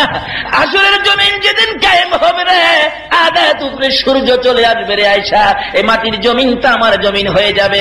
আমার গুনাহগার উম্মতেরা গুনার বোঝা মাথায় লইয়া রে পুলসিরাতের কিনারে যাইয়া বিপদে পড়ে যাবে। ওই উম্মতেরা বিপদে পড়ে নবী কই, নবী কই বলে কাঁদবে, পাগলের মতো ছোটাছুটি করবে রে, এতিমের মতো কাঁদবে রে আয়েশা। ওই দিন আমি নবী ওই চেহারার মধ্যে কালো দাগ, এক একটা দাগের বিনিময় আমার কোটি কোটি গুনাহগার উম্মতের নাজাতের দাবি করব। যেই নবী উহুদের জমিনের, তাইফের জমিনের শত কষ্ট উম্মতের নাজাতের জন্য তুলে ধরবেন, বলুন এই নবীর কথা মানা দরকার আছে কিনা? তাই নবীর কথা মানবে যারা হবে জান্নাতি। বলুন নবীর কথা না মানিয়া আবু জাহেল হইল দুজুকি, না মানিয়া আবু জাহেল। নবীর কথা মানতে রাজি আছেন? আজকে নবীর ভালোবাসা দিয়ে মদিনার দাম বাড়ছে না কমছে? মদিনার নাম ছিল ইয়াসরেব, পাথরের দেশ, বালির দেশ, কিচ্ছুই ছিল না। আমার আল্লাহ বলেন, ইয়াসরেব নামের মদিনারে, পাথরের দেশ, বালুর দেশ মদিনারে আমার নবীকে ভালোবাসা দিয়েছ, এই নবীর ভালোবাসার বিনিময় সোনার মদিনা বানাইয়া দিলাম। যে নবীর ভালোবাসা ইয়াসরেব নামের বালু পাথরের দেশ সোনার মদিনা হয়, এই নবীর ভালোবাসা যদি সোনার বাংলার লোকেরা দেয়, বলুন এই বাংলার অবস্থা ভালো হবে না খারাপ হবে? দেখছেন না তো জান্নাতি হুর। ও বাঙালি ভাইরা, ও পতেঙ্গার যুবকেরা, আদাইম্যা ভাদাইম্যা কালাকুলার লাগে ভালোবাসা কিনা কত কষ্ট করো। আর এক একজন হুর কত সুন্দর হবে। রাসূল বলছেন এক একটা জান্নাতের হুর 70 পেসের শাড়ি পরবে। 70 পেসের শাড়ি পরলেও 70 পেসের ভিতর দিয়ে সুন্দর দেখা যাইব। নবীর কথা সত্য হবে না মিথ্যা হবে? আসুন এই নবীর পক্ষে যাই, নবীর কথাগুলো মানি। নবীর আদরের নাতি হযরতে হুসাইন রাদিয়াল্লাহু তাআলা আনহুর জীবনী খুলুন। ছোটকালে উমর যখন মদিনার শাসক, উমরের ছেলে আব্দুল্লাহর সাথে খেলতে গিয়ে, উমর ছেলে তার তো রাষ্ট্রপতি, রাষ্ট্রপতির ছেলের সাথে খেলতেছে হুসাইন। এক পর্যায়ে হুসাইন উমরের ছেলেকে বলে ফেললেন, গোলামের বাচ্চা। আব্দুল্লাহ কয়, হুসাইন কারে গোলামের বাচ্চা কইছো, টের পাও না? বুঝামু আজকা। বাড়ি যাইতেছে আর কইতাছে, অনেক দিন হইলে তো খবর হইতই, কি কর তখন তো গরিবের পোলা যদি অপরাধ করে বিচারের লেগে হগলে আইয়ে, ঠিক নিও। আর বড় লোকের পোলা অপরাধ করলে ছাইরা দে। ওসি সাহেব যদি দইরা থানায় নেয়, উপরে টেলিফোন আইলে ঘরে সর্বনাশ এমপি সাহেবের বাতিজা। আচ্ছা বলুন তো, কবর হাসর মিজান কারো বাতিজা দোহাই দিলে কাম হইব? একমাত্র একটা দোহাই মানে কবরে দেওয়ার সময় কি বলে দেওয়া হয়? বিসমিল্লাহি ওয়ালা মিল্লাতি রাসূলিল্লাহ। আরে যে রাসূলের নাম কবরে ব্যবহার করলে আপনার রাসূলের দোহাইটা মানবে? আজকে এই রাসূলকে চিনা মানা আমাদের দরকার আছে কিনা? মানলে কি লাভ দেখেন। এই তো শেষ পর্যায়ে এসে গেছি, আর 15-20 মিনিট সময় দিবেন না আপনারা? আল্লাহ কবুল করো, সকলে বলুন আমিন। এবার কি যে মজার ব্যাপার, ডাকতেছে আমার গোলামের বাচ্চা কইছ। আমার বাবা হইল মদিনার প্রেসিডেন্ট, বাড়ি গেছে। আবু হুসাইন আমারে কয়, আমি বলে গোলামের বাচ্চা। আব্বা আপনারা একটা সঠিক বিচারক? হ্যাঁ। আপনারা না জঙ্গলার বাঘে ভয় পায়? হ্যাঁ। আপনি চিঠি দিলে না নদীর পানি জোয়ার আসে? হ্যাঁ। হুসাইনের বিচারটা আপনার করতে হবে, নাইলে আমি ভাত খাবো না, আমি আপনার কাছেও আসবো না। ছোট বাচ্চা অভিনয় করে বসছে। ওমর দুইটা চোখের পানি জর্জর করে ছেড়ে দিছে। বাবা গো, এমন এক ব্যক্তির নামে বিচার দাখিল করেছো যে ব্যক্তিটাকে দেখেছি আমার নবী কাদের মধ্যে লইয়া রাখতো। আমার নবী যে হুসাইনের দুই গালে না না না না কইয়া চুমাইতো। আমার নবী নামাজের সিজদায় ছিলেন, হুসাইন রাদিয়াল্লাহু তাআলা আনহু বাচ্চা নবীজির গার মুবারকে চইরা বসে মাথার চুল মুবারকে ধরে নাচতেছে। আমার নবী সুবহান রাব্বিয়াল আলা 5 বার 7 বার 9 বার 11 বার হুসাইন নামতেছে না। নবীজি ভাবতেছেন এইভাবে তাসবিহ যদি বাড়াইতে থাকি আমার আল্লাহ যদি প্রশ্ন করে বন্ধু গো নাতি পাইয়া কি আমারে ভুলে গেছো। আমার নবী ইচ্ছে করলেন হাতটা উঠাইয়া নামাজ থেকে হুসাইনকে গার থেকে টান্দা নামাবেন। আমার আল্লাহ বলেন জিবরাইল যারে আমার বন্ধুর কাছে যা, আমার বন্ধুর গাড়ির উপর হুসাইন বসে আছে, আমি আল্লাহর কাছে বড় সুন্দর লাগে রে। আমার বন্ধুর কানে খবর দে হুসাইন যতক্ষণ পর্যন্ত ইচ্ছা করে গাড়ি থেকে না নামবে ততক্ষণ পর্যন্ত আমার বন্ধু যেন সেজদায় পড়ে থাকে। আরে আব্দুল্লাহ, ওই হুসাইনের বিচার করার মতো ক্ষমতা আমি উমর রাখি না। না বাবা, মানি না, বিচার করতে হবে। যাও ঠিক আছে, শুক্রবার দিন বিচার হবে। আগেকার দিনে বিচারগুলি মসজিদে হতো, আর ওহন বিচার মসজিদে হইব কেমনে? একটা বিচার করতে গেলে 45টা মিশা কথা কোন লাগে, ঠিক না? কত যে বেজাল বিচার আচারা খেলে। এক বেটা বিচারের মধ্যে সাক্ষী বানায় নিছে একজন 500 টাকা দিয়া, আমার পক্ষে সাক্ষী দিবি। আচ্ছা চাচা গিয়া হের বিপক্ষে কইতাছে, কিরে কি মানে আমার 500 কই? হ্যাঁ হ্যাঁ চাচা কি করবো আপনার ফাঁসে, আমারে তো মাইরা লাইছে 10-এ। এই রূপ আছে কিনা আমরা বাঙালির চরিত্রে? বাবারে এই জন্য তো আমরা বিপদে পড়ে আছি। আমার নবীর আদর্শের মধ্যে বলুন এমন কোন বেজাল আছে? তাই আল্লাহ বলছে এই নবীর কথাগুলি মানেন। কবরে যাওয়ার আগে আসুন পরিষ্কার হয়ে যায়, কেউ যাবে না কবরে সাদা পোশাক পরে আপনাকে আমাকে বিদায় করে দিবে। আচ্ছা, মসজিদে বিচার হবে জুমার দিন। হা হা হা, মদিনার মসজিদে নববীতে মানুষ জাগা হয় না। হাই রে, হুসাইনের বিচার করবে উমর। উমরের কি একটু মায়া হুসাইনের দিকে নাই? অথচ রাসূল বলতেন হুসাইনকে কুলে নিয়ে, হুসাইন তুমি আমার, আমি তোমার, তোমাকে যে কষ্ট দিবে সে যেন আমি রাসূলকে কষ্ট দিই। হযরত আলী রাদিয়াল্লাহু তাআলা আনহু পাশে হুসাইনকে বসাইছে। উমর তো মদিনার শাসক, বিচার তো মানতে হয়। হযরত আলী বসা, হুসাইন পাশে বসা। ডাকতেছে মিম্বরে দাঁড়ায়া, ওমর হুসাইন তুমি কি আমার ছেলেকে গোলামের বাচ্চা বলেছো? হযরত আলী দাঁড়ায়া বললেন, ওমর বাচ্চাদের ব্যাপার, এটা বাদ দিলে হয় না। ওমর বলেন, আলী আপনি বসেন। এমনি চট করে দাঁড়ায় গেছে হযরত ইমাম হুসাইন রাদিয়াল্লাহু তাআলা, যার গলা কাটার বিনিময় হাশরের জমিনে নবীর উম্মতের নাজাতের ফয়সালা হবে। হুসাইন চট করে দাঁড়িয়ে গেছে। এই ওমর, আমার বাবাকে বসাইয়া দিলা, আমি দাঁড়াইলাম, বলো কি প্রশ্ন করতে চাও? তুমি কি আমার ছেলেকে গোলামের বাচ্চা বলেছো? হ্যাঁ বলেছি। কিভাবে বললা? আমি কবে গোলামি করেছি? হুসাইন ডাকে, রে ওমর তুমি কি আমার নানার গোলামি করো নাই? কার গোলামি করেছে? তুমি কি আমার নানার গোলামি করো নাই? ওমর মিম্বরে দাঁড়াইয়া দুইটা চোখের পানি ঝরঝর করে ছেড়ে দিছে। হুসাইন তুমি কি জানো আমি রাহমাতুল লিল আলামিনের গোলামি করেছি? ও আমি নিজে দেখেছি আমার নানার গোলামি করেছো। ও হুসাইন এই কথাটা কি কাগজে লিখে দিতে পারবা? পারবো। কাগজে লিখে দিলেন, উমর আমার নানার গোলামি করেছে, তাই তার ছেলেকে গোলামের বাচ্চা গালি দিয়েছি ইমাম হুসাইন।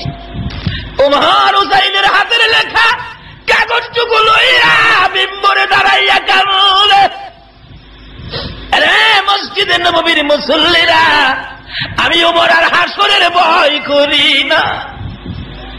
আমার নবীর আদরের নাতি জান্নাতি যুবকদের সর্দার হুসাইন আমারে নোটিশ দিয়েছে, আমাকে স্লিপ দিয়েছে, আমাকে দলিল দিয়েছে, আমারে সার্টিফিকেট দিয়েছে। আমি বলে আল্লাহর বন্ধুর গোলামি করেছি। আমি ওমর যখন মারা যাব রে, মসজিদে নববীর মুসল্লিরা আমাকে কাফন যখন পরাবে, হুসাইনের লেখা দলিল টুকুন, হুসাইনের লেখা সার্টিফিকেট টুকুন আমি ওমরের হাতের মধ্যে দিয়ে দিও। হাসরের জমিনে যদি আমি ওমরের আর কোনো কিছু কবুল না হয়, হুসাইনের লেখা কাগজটা লইয়া দাঁড়াইয়া বলবো, মাউত এই যে দেখা হুসাইন বলেছে আমি বলে তোমার বন্ধুর গোলামি করেছি। হুসাইনের হাতের লেখা চিঠি যদি ওমরের মতো ব্যক্তি উসিলা বানাইয়া কবর নিতে পারে, বলুন নবীর হাতের লেখা চিঠির পাওয়ার আরো বেশি হবে কিনা?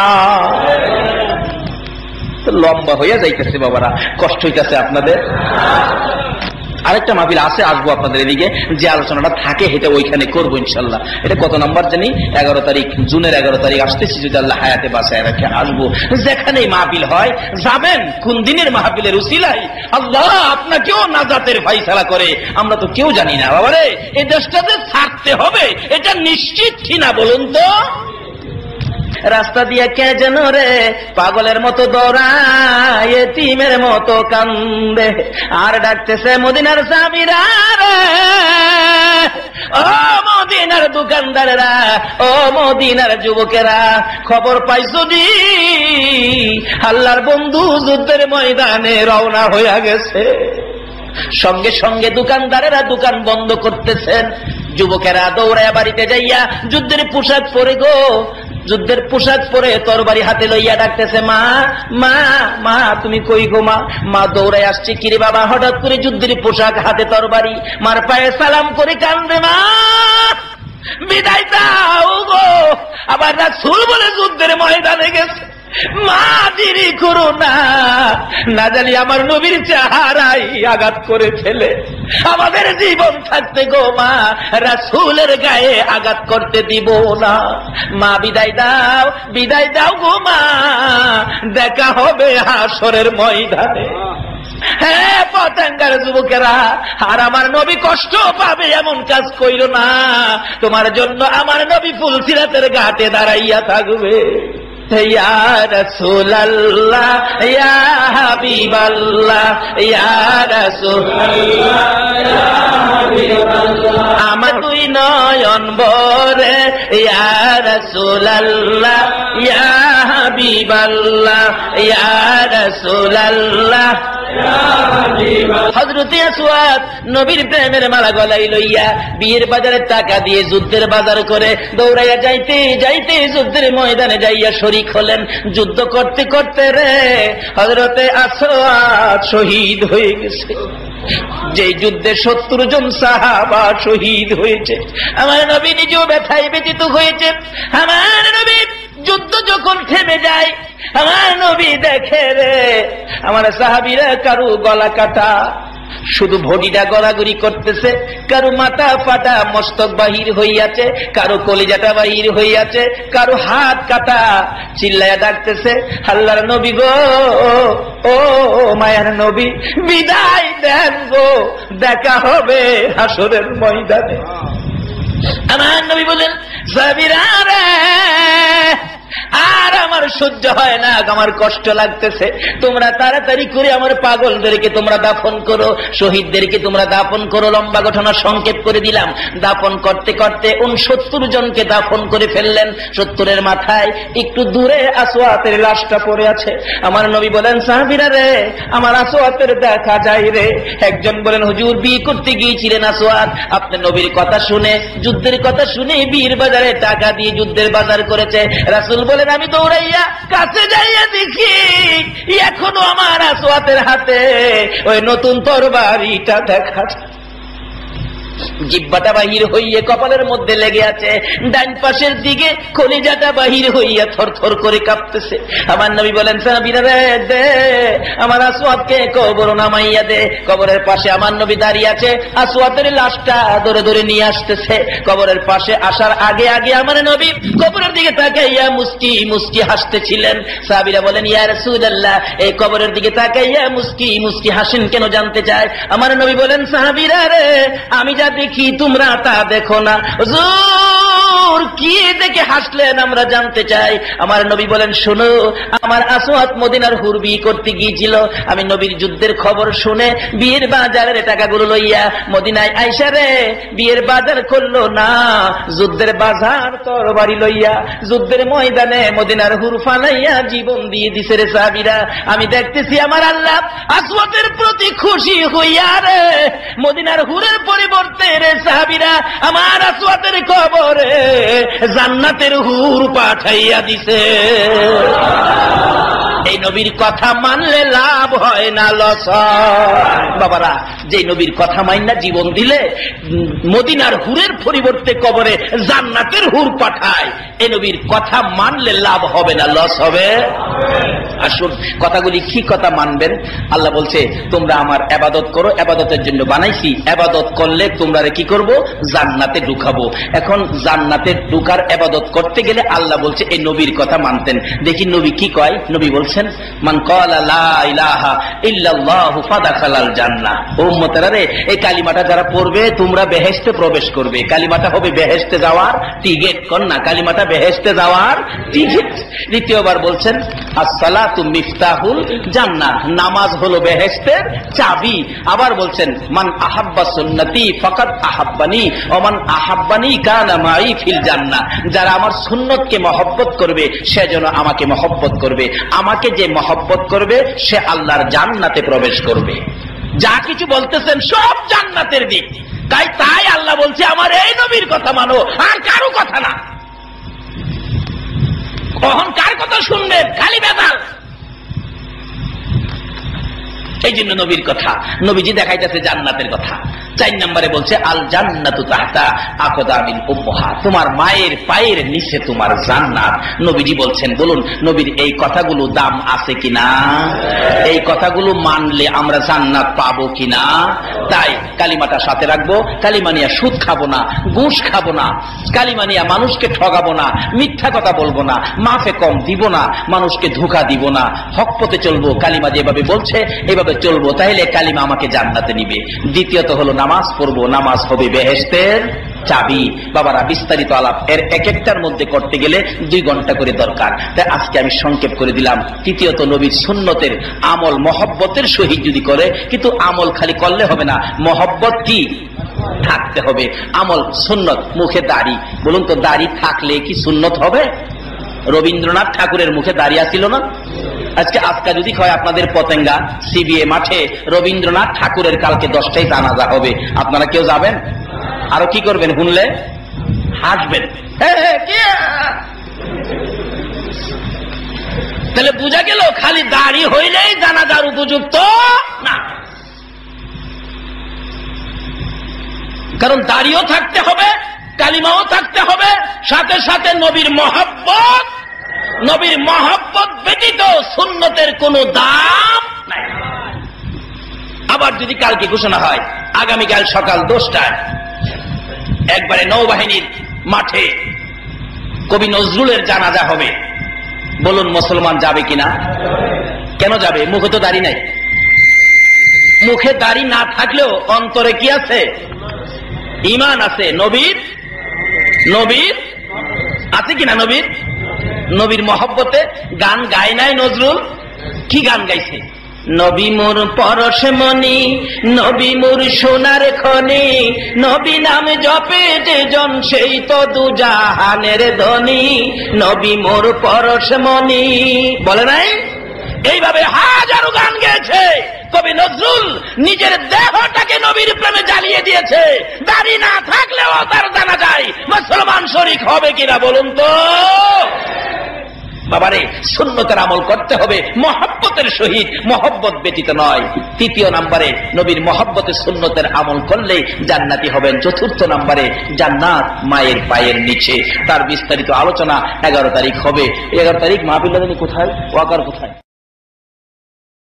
এক যুগে কিছু বিজ্ঞান মার্কা যুবক চাইছিলেন আল্লাহর ওলির সাথে বেয়াদবি করবে। কিভাবে? 5 বন্ধু মিলা একটা পরামর্শ করলেন, কইরে এই আল্লাহর ওলি বলে তাই যে সাইজ করুম, আল্লাহর ওলির সাইজ করব। ওই কেমনে?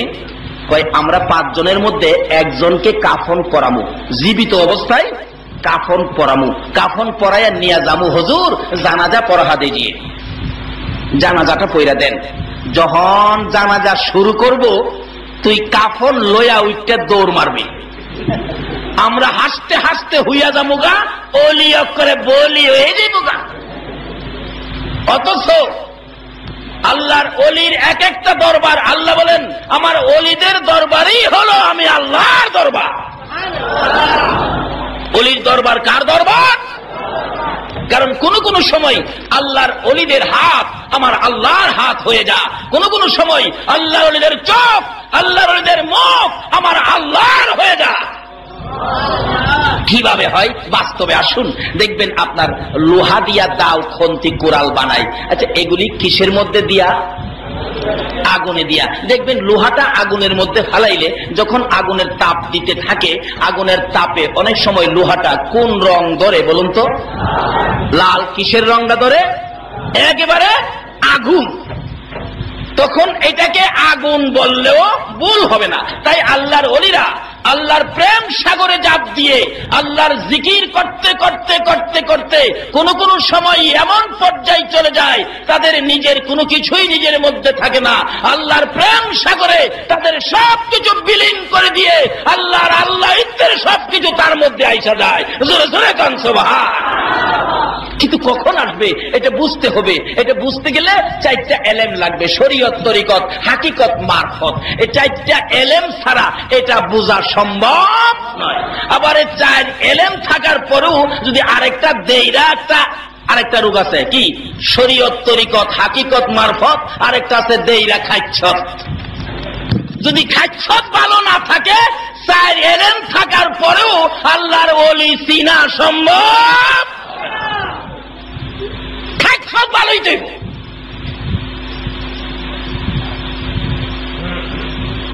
বাবারা আসুন আগে বাড়ি। কষ্ট হইতেছে না তো আপনাদের?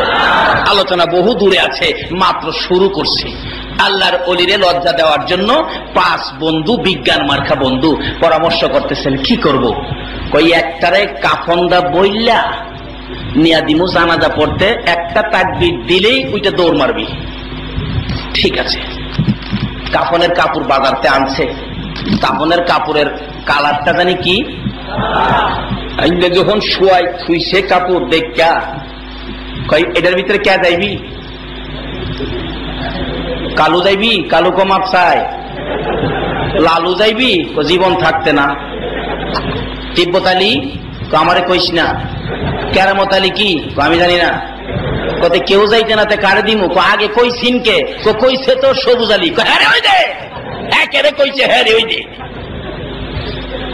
দিয়া শুয়ায়া কাফনের প্যাকেট মৃত মানুষকে যেভাবে করা হয় এইভাবেই করলেন, করে যাইতেছেন। আল্লাহর অলির দরবারে গিয়ে ডাকতেছে, হুজুর জানাজা পড়া দিয়ে জিয়ে। বলুন আল্লাহর অলিদের চোখ কি এ দুইটা না আরো চোখ আছে? অন্তরের চোখকে দেখে মানুষটা জীবিত। উনি কোনো কথা বললেন না। আবার ডাক দিলেন, হুজুর জানাজাটা পড়ে দিয়া যান, লাশটা তো নরম হয়ে যাবে। আল্লাহর অলি হাসে, বাবারে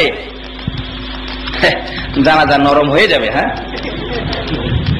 3 বারের মাথায় রাগ হয়ে গেছে। হুজুর লাশটা পয়সা যাবে, জানাজা পড়ে দিয়া যান না। তখন আল্লাহর ওলি বলেন, বাবারে জানাজাই পড়ব? প্রশ্নবোধক, জানাজাই পড়বনি। কারণ জানাজা তো জীবিত মানুষের হয় না। জানাজা পড়তে গেলে কি লাগে? মুর্দা লাগে। কিন্তু ওই যুবকরা তো এই কথাটা বুঝতে পারে নাই। সকলে 4 জন বলতেছে জানাজা পড়তেন না, কি পড়তেন? আসেন। আল্লাহর ওলি ভক্তবৃন্দ মহব্বতীদেরকে ডাকলেন, আসেন আপনারা আসেন, জানাজা হবে। জানাজা শুরু হয়ে গেল। তারা তো করে লাশটার সামনে খাড়িছে 2 পাশে ইমাম সাহেবের। কারণ দৌড় দিলে তো হেরা আসবো। জানাজার তাকবীর জানি কয়টা দিতে হয়? আরো জোরে কোন?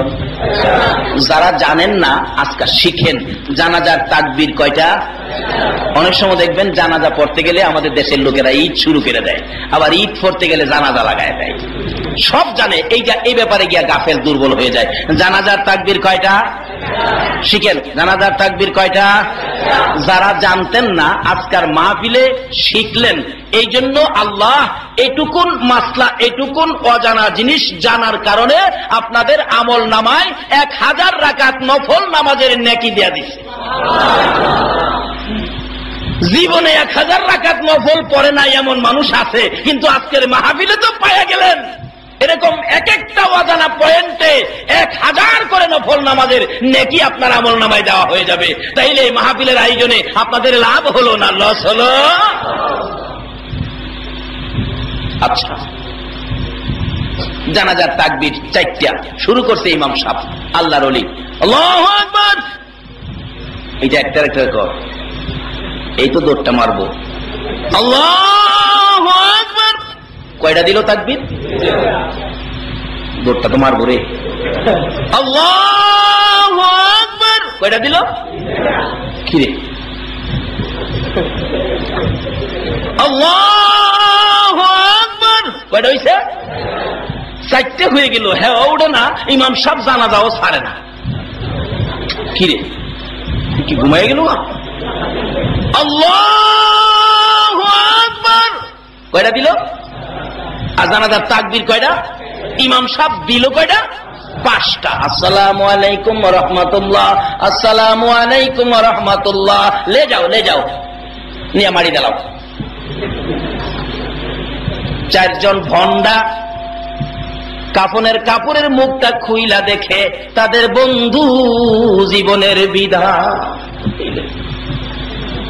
তখন আল্লাহর ওলির ভাব পড়ছে। আগে মজা লাগে না, অহন মজা লাগে। আল্লাহর ওলির পায়ে পড়ে কান্দে, হুজুর আমরা তো জীবিত আনছিলাম, মৃত আনি নাই। ভাবছিলাম আপনাকে লজ্জা দিব, এখন তো আমরা বিপদে পড়ে গেলাম। আল্লাহ বলেন, আমি তো ঘোষণা দিয়েছি আমার ওলিদের সাথে যারা বেয়াদবি করবি রে, আমি তাদের বিরুদ্ধে যুদ্ধ ঘোষণা করব। এবার আল্লাহর ওলি বলেন, বাবারে আমি তো বলেছি জানাজাই পড়বো কিনা, কারণ জানাজা তো জীবিত মানুষের হয় না, মৃত মানুষ দরকার। তোমরা বলেছ জি জানাজাই পড়বেন, তাই আমি জানাজা শুরু করি। প্রথম তাকবীরে তাকে মারলাম, আর বাকি 4 তাকবীর দিয়া জানাজা পড়ে দিলাম। এই কারবার খান যিনি করেছিলেন ইনি হলেন আমাদের মাযহাবের ইমাম, ইমাম আবু হানিফা সাহেব রহমাতুল্লাহ আলাইহি। জোরে জোরে কন্যা সুবহানাল্লাহ। কোন দলের আলেমের এই অস্বীকার করার কোনো ক্ষমতা নাই। কাজী ওলিদের সাথে বেয়াদবি নয়। ওলি বুঝতে কষ্ট হয়, শরীয়ত তরিকত মারিফত হাকিকতের সাগরে ডুব দাও, তাহলে আরে বেজাল থাকবে না। না বুঝার কারণে শরীয়তওয়ালা মারফতওয়ালার লগে ঝগড়া করে। যদি শরীয়তওয়ালা মারফত বুঝতো, মারফতওয়ালা শরীয়ত বুঝতো, তাহলে আর এই ঝগড়া জাতি থাকতো না। আমার একদিন প্রশ্ন করে বসে এক বেচারা, মাথায় বড় বড় চুল, নৌকার সয়ার উপরে উঠছি, নদী পাড়ে আসতেছি, কলেজের ছাত্র মাঝখানে বসা, হুজুর এইবার শরীয়তে আর মারফতে লাগামু, মানে আমারে বানাইছে শরীয়ত আর হেইলারে বানাইছে মারফত। শরীয়ত আর মারফতে লাগামু, আজকা দেখি কোনটার পাওয়ার বেশি। যেটা টিকতারে এটারে রাখমু কলেজের ছাত্ররা, আর যেটা না টিকতারে এটারে নৌকাতে ফেলায় দিব। ওই ফকির আবার বারবার কইতেছে, হুজুর এই ছাত্ররা, হুজুর তো মারফতের খবর জানে না, হ্যাঁ শরীয়তের খবর জানে। আমি তো তার কথাই আমি বাদ হয়ে গেলাম না। আমি বললাম, বাবারে তোমরা ওনাকে একসাথে করো। হুজুর আপনি হেন আসেন, আই না। আমি পিছে ছিলাম, আমিও তার কাছে গেলাম। আচ্ছা বাবারা ওনারে কও আমারে প্রশ্ন করতো, আমি ওনারে প্রশ্ন করবো। বৈশাখ না, আমি জিগাইলাম, আচ্ছা শরীয়ত তরিকত হাকিকত মারফত এই 4টা জিনিস একটা মানুষের মধ্যে কোনটা কোন জায়গায় আছে বলুন তো। আমি এখানেও আপনাদের কাছেও প্রশ্ন রাখবো, এই শরীয়ত তরিকত হাকিকত মারফত এই 4টা জিনিস আমাদের উদ্দেশ্যে আল্লাহ পাক বানাইলেন। এই ভরির মধ্যে বলুন এই 4টা জিনিস কোন জায়গায় আছে? শরীয়ত কোথায় আছে, মারফত কোথায় আছে, হাকিকত কোথায় আছে, তরিকত কোথায় আছে? দৌড়াদৌড়ি তো করলেন, দৌড়াদৌড়ি হিংসা বিদ্বেষ তো করলেন, আসল জায়গায় আসুন, বলুন কে পারবেন এই 4টা জিনিস কোথায় আছে? এবং 4টা জিনিস শরীয়ত বানাইছে কি দিয়া, তরিকত বানাইছে কি দিয়া, হাকিকত বানাইছে কি দিয়া, মারফত বানাইছে কি দিয়া? এগুলি না বুঝার কারণেই আজকে মুসলমানদের মধ্যে হিংসা বিদ্বেষ, দলাদলি। সাধারণ একটা ছোট্ট বাংলাদেশ, এর মধ্যে ইসলামরে দেখেন কয়টা দল করা হয়েছে। এদেশের সংখ্যালঘু কিছু মানুষ 3 ধর্মের 3 জাতি ঐক্য পরিষদ করেছে বাংলাদেশে, হিন্দু বুদ্ধ খ্রিস্টান ঐক্য পরিষদ। কিন্তু মুসলমানদের মধ্যে ঐক্য পরিষদ নাই। এটা কোন রোগে ধরছে? কি কর, মুসলমানদের ঐক্য আছে? একদল আছে গাউসে পাকরে মানতে রাজি না, আরেক দলকে না গাউসে পাকরে মানতে হবে। আচ্ছা, গাউসে পাক কার ওলি বলুন তো? আরো জোরে কন। আচ্ছা, এই আল্লাহ পাইতে গেলে ওলি দরকার আসেনি? কেন? সরাসরি আল্লাহ খোঁজার ক্ষমতা আমরা নাই, ওলিদের মাধ্যমে। আজকে আপনাদের এই এলাকার দাবি দেওয়া, আপনারা কি মেয়রের কাছে যান না কমিশনারের কাছে যান? কমিশনারের কাছে গেলেই আপনাদের মেয়রের সাহায্য আপনাদের কাছে আসবে, কিন্তু কমিশনার ছাড়া মেয়রের সাহায্য পাওয়া যায় না। কাজেই আল্লাহর ওলি গাউসে পাকের কাছে না যাওয়া পর্যন্ত, আল্লাহর ওলি মহসিন আউলিয়া, আল্লাহর ওলি আমানত শাহ, ওই রকম ওলিদের কাছে না যাওয়া পর্যন্ত আল্লাহ পাওয়া সম্ভব হবে না। কারেন্ট জ্বালাইতেছেন, কারেন্ট গুলি কি আপনাদের এই দেশে হয়? এটা করতে হয়েছে কোন করতে হয়েছে কাপ্তা, এটা কি পতেঙ্গা? কত দূর এখান থেকে? প্রায় 35-40 কিলো হবে না? 40 কিলোমিটার দূরের কাপ্তায়ের কারেন্ট আপনার ঘরে আইছে। এটা কি আপনি হাতে ধরে আনছেন? কিসের মাধ্যমে আনছেন? তারের মাধ্যমে। যে তারটা কাপ্তাই থেকে সরাসরি আইছে, এই তারটা কি সরাসরি কেউ ঘরে ঢুকাইছেন? জোরে কন। কেন? এই তার সরাসরি ঘরে ঢুকাইলে বাতি জ্বলবে না, ঘরবাড়ি। কিন্তু এই তারটার থেকে এই কাপ্তায়ের কানেকশন পতেঙ্গা আপনার ঘরে নিতে গিয়া মাঝখানে একটা কি ব্যবহার করছেন? Transformer, transmitter. তো কাজী আমার আল্লাহ হলেন ওই বিদ্যুতের মেন পাওয়ার। ওই পাওয়ার থেকে আপনি এই পাওয়ার সাথে যোগাযোগ করতে গেলে সরাসরি পারবেন না, একটা ট্রান্সমিটার লাগাইতে হবে। এই মেন ট্রান্সমিটার হলো মদিনার পাওয়ার হাউসের মদিনার কামলেওয়ালা নবী মুহাম্মদুর রাসূলুল্লাহ। আল্লাহু আকবার। ইয়া রাসূলুল্লাহ, ইয়া রাসূলুল্লাহ। আসুন আগে বাড়ি। বাবারা, কষ্ট হইতেছে আপনাদের?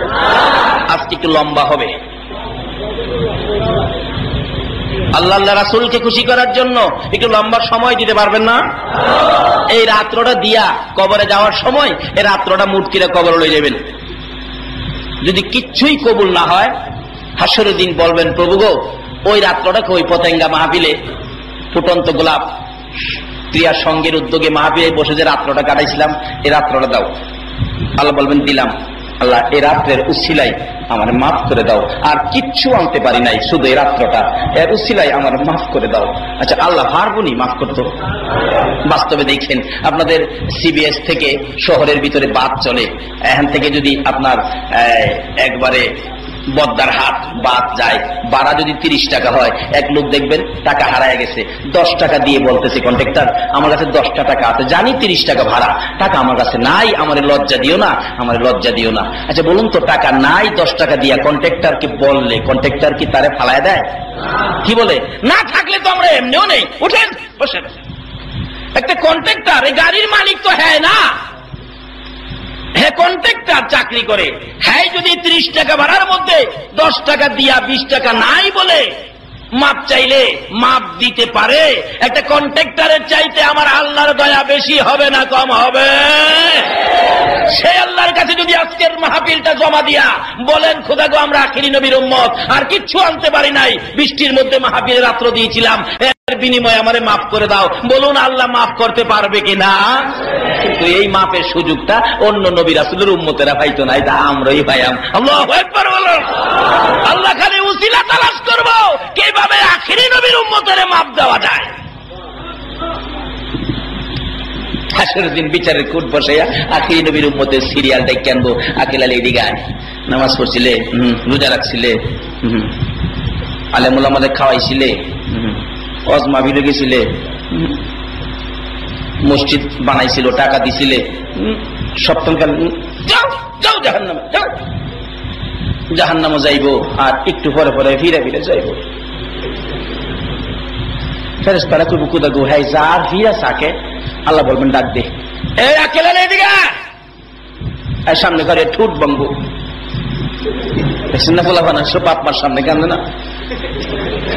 এই আকেল আলী, তুই সারা জীবন অন্যায় করছস, জাহান্নামে যাইতেছস, অহন ঠুট ব্যাঙ্গা কান্দস। আচ্ছা একটু যাস আবার ফিরা চাস কি লিগা? আল্লাহ জিগাইব হাসরের দিন। লোকটা কইব, আল্লাহ গো আমি তো গুনাহ করছি, জাহান্নামে যাইতেছি, আর ফিরা ফিরা চাইছি কেরে জানেন কি লিগা? ফিরা চাইছি শুনছি আপনার বলে খুব দয়া আছে, ফিরা ফিরা চাই, একটু দয়া নি আখিরি নবীর উম্মত হিসাবে আমার প্রতি আপনার হয়। আমার আল্লাহ বলবেন আয় আমার কাছে আয়, যে নবীর উসিলায় এত কিছু করেছি, ওই নবীর উম্মত হইয়া আমার দয়ার জন্য আমার কাছে দরখাস্ত করেছো, আর জাহান্নামে যাইতে হবে না রে বান্দা, আমার দয়া হয়ে গেছে, যা আমি আল্লাহ তোর জীবনের গুনাহ মাফ করে দিলাম, এবার জান্নাতে যা। বলুন এইভাবে আখিরি নবীর উম্মতের আমার আল্লাহ মাফ দিতে পারবে কিনা? কিন্তু উসিলা তো থাকতে হবে। উসিলাটা কি করছিল? ফিরা চাইছিল, তোমার নির্দয়া হয় এই নবীর উম্মতের এটুক উসিলাই মাফ করতে পারবে কিনা?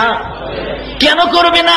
হযরত মুসা আলাইহিস সালাতু ওয়াস সালামের জীবনী খুললে পাবেন, মুসা নবীর একজন উম্মত ছিলেন, 200 বছর পর্যন্ত নাফরমানি করেছে। যার জীবনে ভালো কোনো কাজ নাই, অন্যায় কোনো কাজ পাইলে ছাড়ে না, ভালো কোনো কাজ পাইলে সে করে না। এইভাবে 200 বছর, কয়শো বছর?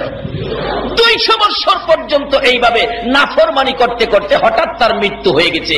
এলাকার লোকজন কই, হ্যাঁ রে দাফন কাফন করবো না, গলায় রশি লাগাইয়া মহল্লার ভিতরে রাস্তা দিয়া শেষরাইয়া মানুষকে শিক্ষা দেওয়ার জন্য একবারে সারা শহরের ময়লা আবর্জনা যেখানে ফেলে দেয়, ওই ময়লা আবর্জনার মধ্যে নিয়ে ফেলে দিছে।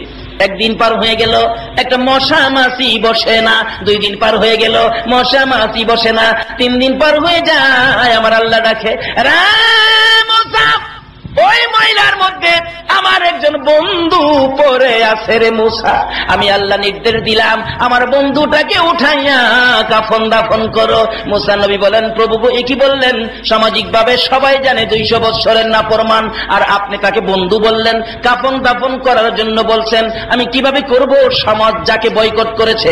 আমার আল্লাহ বলেন, মুসা রে সমাজের কথা শুনবি না, আমি আল্লাহর কথা শুনবি। মুসা বলেন, আমি তো আপনার কথাই শুনবো, তাহলে কাফন দাফন করো। জানতে চাই এত বড় নাফরমান কিভাবে আপনার বন্ধু হলো? আল্লাহু আকবার। আমার আল্লাহ বলেন, মুসা রে তোরা তো নাফরমানি করতে দেখেছো, সারা জীবন নাফরমানি করেছে, তা তো আমিও দেখেছি, আমিও জানি। ও মুসা, আমার এই বান্দা রাতের বেলা যখন ঘুমের ঘরে ঘুমাইতে যাইতো, একটা কাজ নীরবে নিরিবিলি করেছে, এ কাজের খবর তোমরা কেউ জানো না। কি করেছে গো প্রভু? আরে মুসা, তোমরা তো দেখো নাই, তোমরা যখন ঘুমের ঘরে ঘুমাইয়া যাইতা রে মুসা, তখন আমার এই বন্ধুটা তোমাকে যে তাওরাত কিতাব দিয়েছি, তাওরাত কিতাবের মধ্যে আমার আখিরি নবীর নাম, আমার বন্ধুর নাম আমি বহু জায়গায় দিয়েছি। ওই নাফরমানটা সারাদিন যদিও নাফরমানি করে, রাত্রের বেলা যখন ঘুমের ঘরে ঘুমাইতে যায় রে মুসা, আমি আল্লাহ দেখেছি তামাম পৃথিবীর মানুষ যখন ঘুমিয়ে যায়, ওই পাগলটা তাওরাত কিতাব চাইনা নামায় রে, তাওরাত কিতাবটা লইয়া খুলে খুলে পৃষ্ঠা পৃষ্ঠা তালাশ করে রে আমার বন্ধুর নাম কোথায় কোথায় আছে। মুসা রে আমি আল্লাহ দেখেছি যত জায়গায় আমার বন্ধুর, আমার হাবিবের নাম, ওই নাফরমানটা পেয়েছে রে মুসা, বড় শ্রদ্ধা করে ভালোবাসা লইয়া আমার বন্ধুর নামের মধ্যে চুমা খাইছে রে মুসা। এইভাবে জীবনে কোনোদিন ঘুমাইবার আগে আমার বন্ধুর নামে চুমা না খাইয়া এই নাফরমানটা জীবনে কোনোদিন ঘুমায় না। তাই আমি আল্লাহ তার 200 বছরের নাফরমানি একদিকে নিলাম, আমার বন্ধুর নামের চুমা আরেকদিকে নিলাম রে মুসা। আমি আল্লাহ তাকাইয়া দেখি তার নাফরমানির চাইতে আমার বন্ধুর নামের চুমাটা আমার কাছে বড় ভালো লাগে। রে মুসা শুনো, ওই বন্ধুর নামের চুমার খাতিরে আমি আল্লাহ তার জীবনের গুনাহ মাফ করে আমি আল্লাহ তারে বন্ধু বানাইয়া লইলাম। 200 বছরে নাফরমানি করে মুসা নবীর উম্মত যদি আমার নবীর নামে চুমা খাইয়া ক্ষমা পেতে পারে, এই নবীর উম্মত হইয়া আমরা কি ক্ষমা পেতে পারি না? অবশ্যই পাবো। আরো কিভাবে পাবো? আসুন সামনে বাড়ি। আপনাদের কষ্ট হইতেছে না? কষ্ট হইলেও বসুন। হাসরের দিন এই রাত্রটা এমন উসিলা হতে পারে যাকে উসিলা করে আল্লাহ আমাদেরকে মাফ করে দিবেন। তাই শরীয়ত, তরিকত, হাকিকত মারফত এই জিনিসগুলো বোঝা দরকার। না বোঝার কারণে আমাদের মধ্যে হিংসা, বিদ্বেষ, ঝগড়া, মারামারি, কাটাকাটি, দলাদলি শুরু হয়ে গেছে। মুসলমানদের দল হবে কেন? মুসলমানের আল্লাহ কয়জন বলুন তো? আল্লাহ কয়জন? রাসূল কয়জন? কোরআন শরীফ কয়টা? সব ঠিক আছে, কিন্তু হিংসা, বিদ্বেষ, অহংকার, আমিত্ব নিয়ে শুধুমাত্র আমাদের মধ্যে দলাদলি। তখন প্রশ্ন করতেছে, আমি জিজ্ঞাইলাম, বাবারে শরীয়ত, তরিকত, হাকিকত, মারফত কোনটা কোন জায়গায় থাকে? হ্যাঁ কয়, হুজুর এইটা তো আপনি বুঝলেন না। আমি কি না বুঝলে আমারে বুঝাইবা তো? করতে আমারে বুঝাও, নাইলে আমার কাছে বুঝে নাও। যদি আমারে বুঝাইতারো আমি তোমার দলে যাবো, আর যদি না বুঝাইতারো আমি বুঝে তারি আমার দলে আইবানি। কহ আমু, তুমি কও। অথচ মারফত বলে করে কিচ্ছুই জানে না, খালি ঘুরলেই মারফত হয় না। বলুন, মারফত কি অস্বীকার করা যাবে? কেউ যদি মারফত অস্বীকার করে ঈমান থাকবে? শরীয়ত, তরিকত, হাকিকত, মারফত চারটা একই মায়ের সন্তান। যেমন কাঁঠাল চিনেন আপনারা? কাঁঠাল, কাঁঠাল চিনেন? আচ্ছা, আমি যদি একটা তরমুজকে দিয়ে বলি এটা কাঁঠাল, আপনারা কি মানবেন? কেন? কাঁঠাল চিনার একটা মন্ত্র আছে। কাঁঠালের গায়ে কি আছে? কাঁটা আছে। এই কাঁটা দেখা চিনা যায় এটা কাঁঠাল। আসলে যেটা দেখা পরিচয় পায় এটা হলো শরীয়ত। এটা কি? শরীয়ত। যা দেখা হয় পরিচয় এটাই হয় শরীয়ত। যেটা দেখে চিনলেন কাঁঠাল, এটা হলো শরীয়ত। শরীয়ত মানে একটা বেড়া আর কি। এই বেড়া আছে না, এই শরীয়ত হলো বেড়া, শৃঙ্খলাবদ্ধ নিয়ম নীতি। এই বেড়া, কাঁঠালের উপরের জিনিসটা হলো শরীয়ত। যেটা দেখে চিনলেন এটা কাঁঠাল। আচ্ছা, মিথ্যা কথা কেন না? এই কাঁঠাল যে কিনা নিলেন কাটাওলা, এই কাঁঠালটা কি কেউ খাইছেন? একজনে কইছে খাইছে। আচ্ছা, কাঁঠাল কি কেউ খায়? নিয়া কি করে? কাঁঠাল ভাঙ্গিয়া কি খায়? খুয়া খায়, কুশ খায়, কিন্তু কাঁঠাল কেউ খায় না।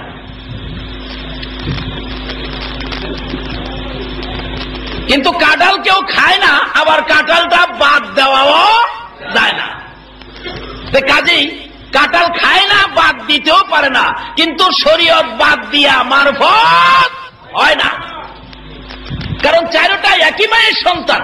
যেমন কাঁঠাল, যেটা থেকে কিনলেন কাঁঠাল, এটা কিন্তু বাদ, বাইরেছে খোয়া, খুশ, যেটা বাইরেছে এটা হইল শরীয়ত, এটা হইল মারফত। উপরে ছিল শরীয়ত, যেটা বাইরে খাইতেছেন, কিনছেন কাঁঠাল, খাইতেছেন কুশ, উপরেরটা শরীয়ত, খাইতেছেন হইল মারফত। আবার মারফত খাইতেছেন কাঁঠাল, খার কয় জীবনে এই কাঁঠাল খাইছি না রে, কাঁঠাল একটা। এই যে কাঁঠালের স্বাদটা অনুভব করলেন, এটা হইল হাকিকত, এটা হইল হাকিকত। আবার আরেকটা জিনিস ভিতরে আছে, এটা কি? বিসি। বিসিটা হইল তরিকত। কারণ এটা অনেক সময় মেহমানদারিও করুন দা, কি কোন করুন দেয় না, মুরগের লগে দিলে এটা চলে না।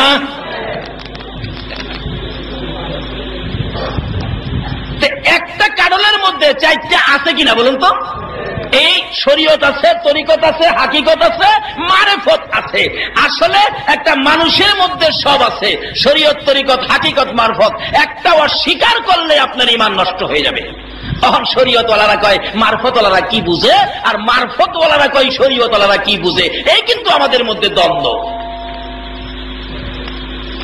আলোচনা আমার এদিকে না, ফাঁকে দা এটা লইয়া লইলাম, এটা বোঝা দরকার আছে না। এবার শরীয়ত কই থাকে দেখেন। শরীয়ত হলো এই গলার হাড্ডির থেকে নিয়ে মাথা পর্যন্ত, এটা হলো শরীয়ত। গলার হাড্ডির থেকে নিয়ে নাভি পর্যন্ত, এটা হলো হাকিকত। নাভির থেকে হাঁটু পর্যন্ত যেটা ঢাইকা রাখা ফরজ, এটা হলো মারফত। আর হাতে চারটা, আগুন, পানি, মাটি, বাতাস। এই শরীয়ত বানাইছে পানি দিয়া, হাকিকত বানাইছে আগুন দিয়া, মারফত বানাইছে মাটি দিয়া, তরিকত বানাইছে বাতাস দিয়া। বাস্তবে আসুন, লেকিন শরীয়তটা বানাইছে পানি দিয়া। আপনি পায়ের মধ্যে ব্যথা পাইলে বলুন তো পানি কইদা বাইর? চক্ষু। এটা পানির মেডিসিন, এটা পানি ভেরি বসা। সন্তানাদি খুব কষ্ট দেয়, মা দেখবেন চিল্লাইতেছে, সন্তানের যন্ত্রণায় আমার কলিজাটা পুইরা ছাই ছাই হয়ে গেছে। আচ্ছা, কোন মা কি কইছে সন্তানের যন্ত্রণায় আমার ভাওটা হইয়া গেছে? ফুরার তাসিরটা কোন দিকে আসে? কলিজার দিকে। কারণ এই জিনিসটা বানাইছে আগুন দিয়ে। আসুন, মারফত মাটি দিয়ে বানাইছে, যেটা ঢাইকা রাখতে হয়, অথচ এটার ভিতরে সব, কি বলেন, এটার ভিতরে সব কিনা।